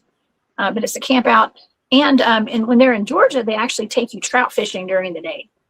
So that's worth it alone right there. I think they have a camp out this coming weekend coming up. So contact Scott and Sheila Granger with Scott. They're on Facebook. Squatch. Rainbow trout. Good eating there, man. Rainbow trout. Right. So, yes. But like I said, that's your opportunity right here, y'all. Don't say I never told you. Any expeditions we got coming up. So that one's it. And yeah, until then, y'all, I'll be back here on Thursday night, tomorrow night, with a remote viewing show for y'all. It'll be fantastic. I don't know what target's going to be, but it'll be good. And then we have Bryce Edwards coming back, I believe. I need to check in with him. I got him scheduled for Saturday night. He's the guy who came on Pond Creek Monsters. He's got a documentary coming out, and he's got some more encounters that have happened on his property since the last time he came on. So that'll be a good time. So y'all come back and see me. Barry, you always do a live on Sundays, correct? Yeah, I'll be doing one this Sunday. Yeah. Okay. Yeah, I might have you join me on this one too. Yeah, it'll be interesting. Okay. Oh wait, this Sunday is Father's Day. Oh, I'm gonna be at my yeah, because my birthday's on Juneteenth, and Father's Day is always after. I'm a little tender on Father's Day right now. I know. Oh gosh, I'm so sorry. And happy birthday too, by the way. Happy birthday, Barry. Your birthday's coming up. So thank you. Yeah. I'll talk to you before then, but maybe I don't know if we'll be on air again before then. So happy birthday, Pretty depressed. Barry. I'm gonna be turning 30. 30. Like Doctor Who, I get younger each birthday. You know, we're all aging in reverse. Right? Oh my gosh, yes! Happy birthday, Barry. I'm proud to call you my friend. Thank you. You too. Definitely. Thank you. Very good. Thank you for having me tonight. Thank you to the audience. Sorry I was giggling a lot tonight, but I haven't been laughing much, so it feels good. You know what I mean? Forever 20. Michigan Salmon said justice forever 29. Yes, forever. No, I wish. Honestly, I was noticing on those short videos I was making, I was like, oh my God, I got so much gray hair. What am I going to do? What am I doing? It came out of nowhere, man. Oh well. I'm just happy to be here, y'all. Who cares? Who cares? Wrinkles are beautiful. Gray hair is too. Okay. All right. Y'all, you do all right. I don't see no crow's feet yet. You're doing all right. Oh man, it's the lighting. I make sure my camera's blurry so y'all can't see them. I'm just kidding. I get as blurry of a shot as I can so y'all can't see my wrinkles. Just kidding. Okay. Well, y'all have a great day. Happy birthday, Barry. Thank you. It's coming up in we're a couple days, and I know I will see you guys again. I've got 2 more shows before Father's Day, but happy Father's Day to everybody. If I don't see you again before then, if you're dead and everything. And yeah, come back to see me tomorrow night, 8 p.m. Eastern. Thank you guys so much for being here today. And I wanted to thank everybody who gave super stickers. Rachel, thank you for being a member of the Hunt Club. That is so cool for joining today. Ingeneb, thank you for the super sticker. And Paul Keenan Music, thank you for gifting a membership to the Hunt Club, where I plan to put a video out today for you guys. You get exclusive content. Join over here on the channel on YouTube. And yeah, y'all have a great day. Please stay safe out there. And remember, tap the finger if you get paralyzed at night and there's something standing at the foot of your bed. Okay. I'll see y'all Saturday. I'll see y'all tomorrow night. Okay. All right. See y'all. See you, Barry. Don't do anything I wouldn't do on your birthday. Okay. You know it is. Stay out of the bar as a starter. Don't need to pick up any hitchhikers. Oh my gosh. You'll be fine. You'll be fine. Cheers, Barry. Happy birthday. We'll see y'all tomorrow night. Bye, y'all.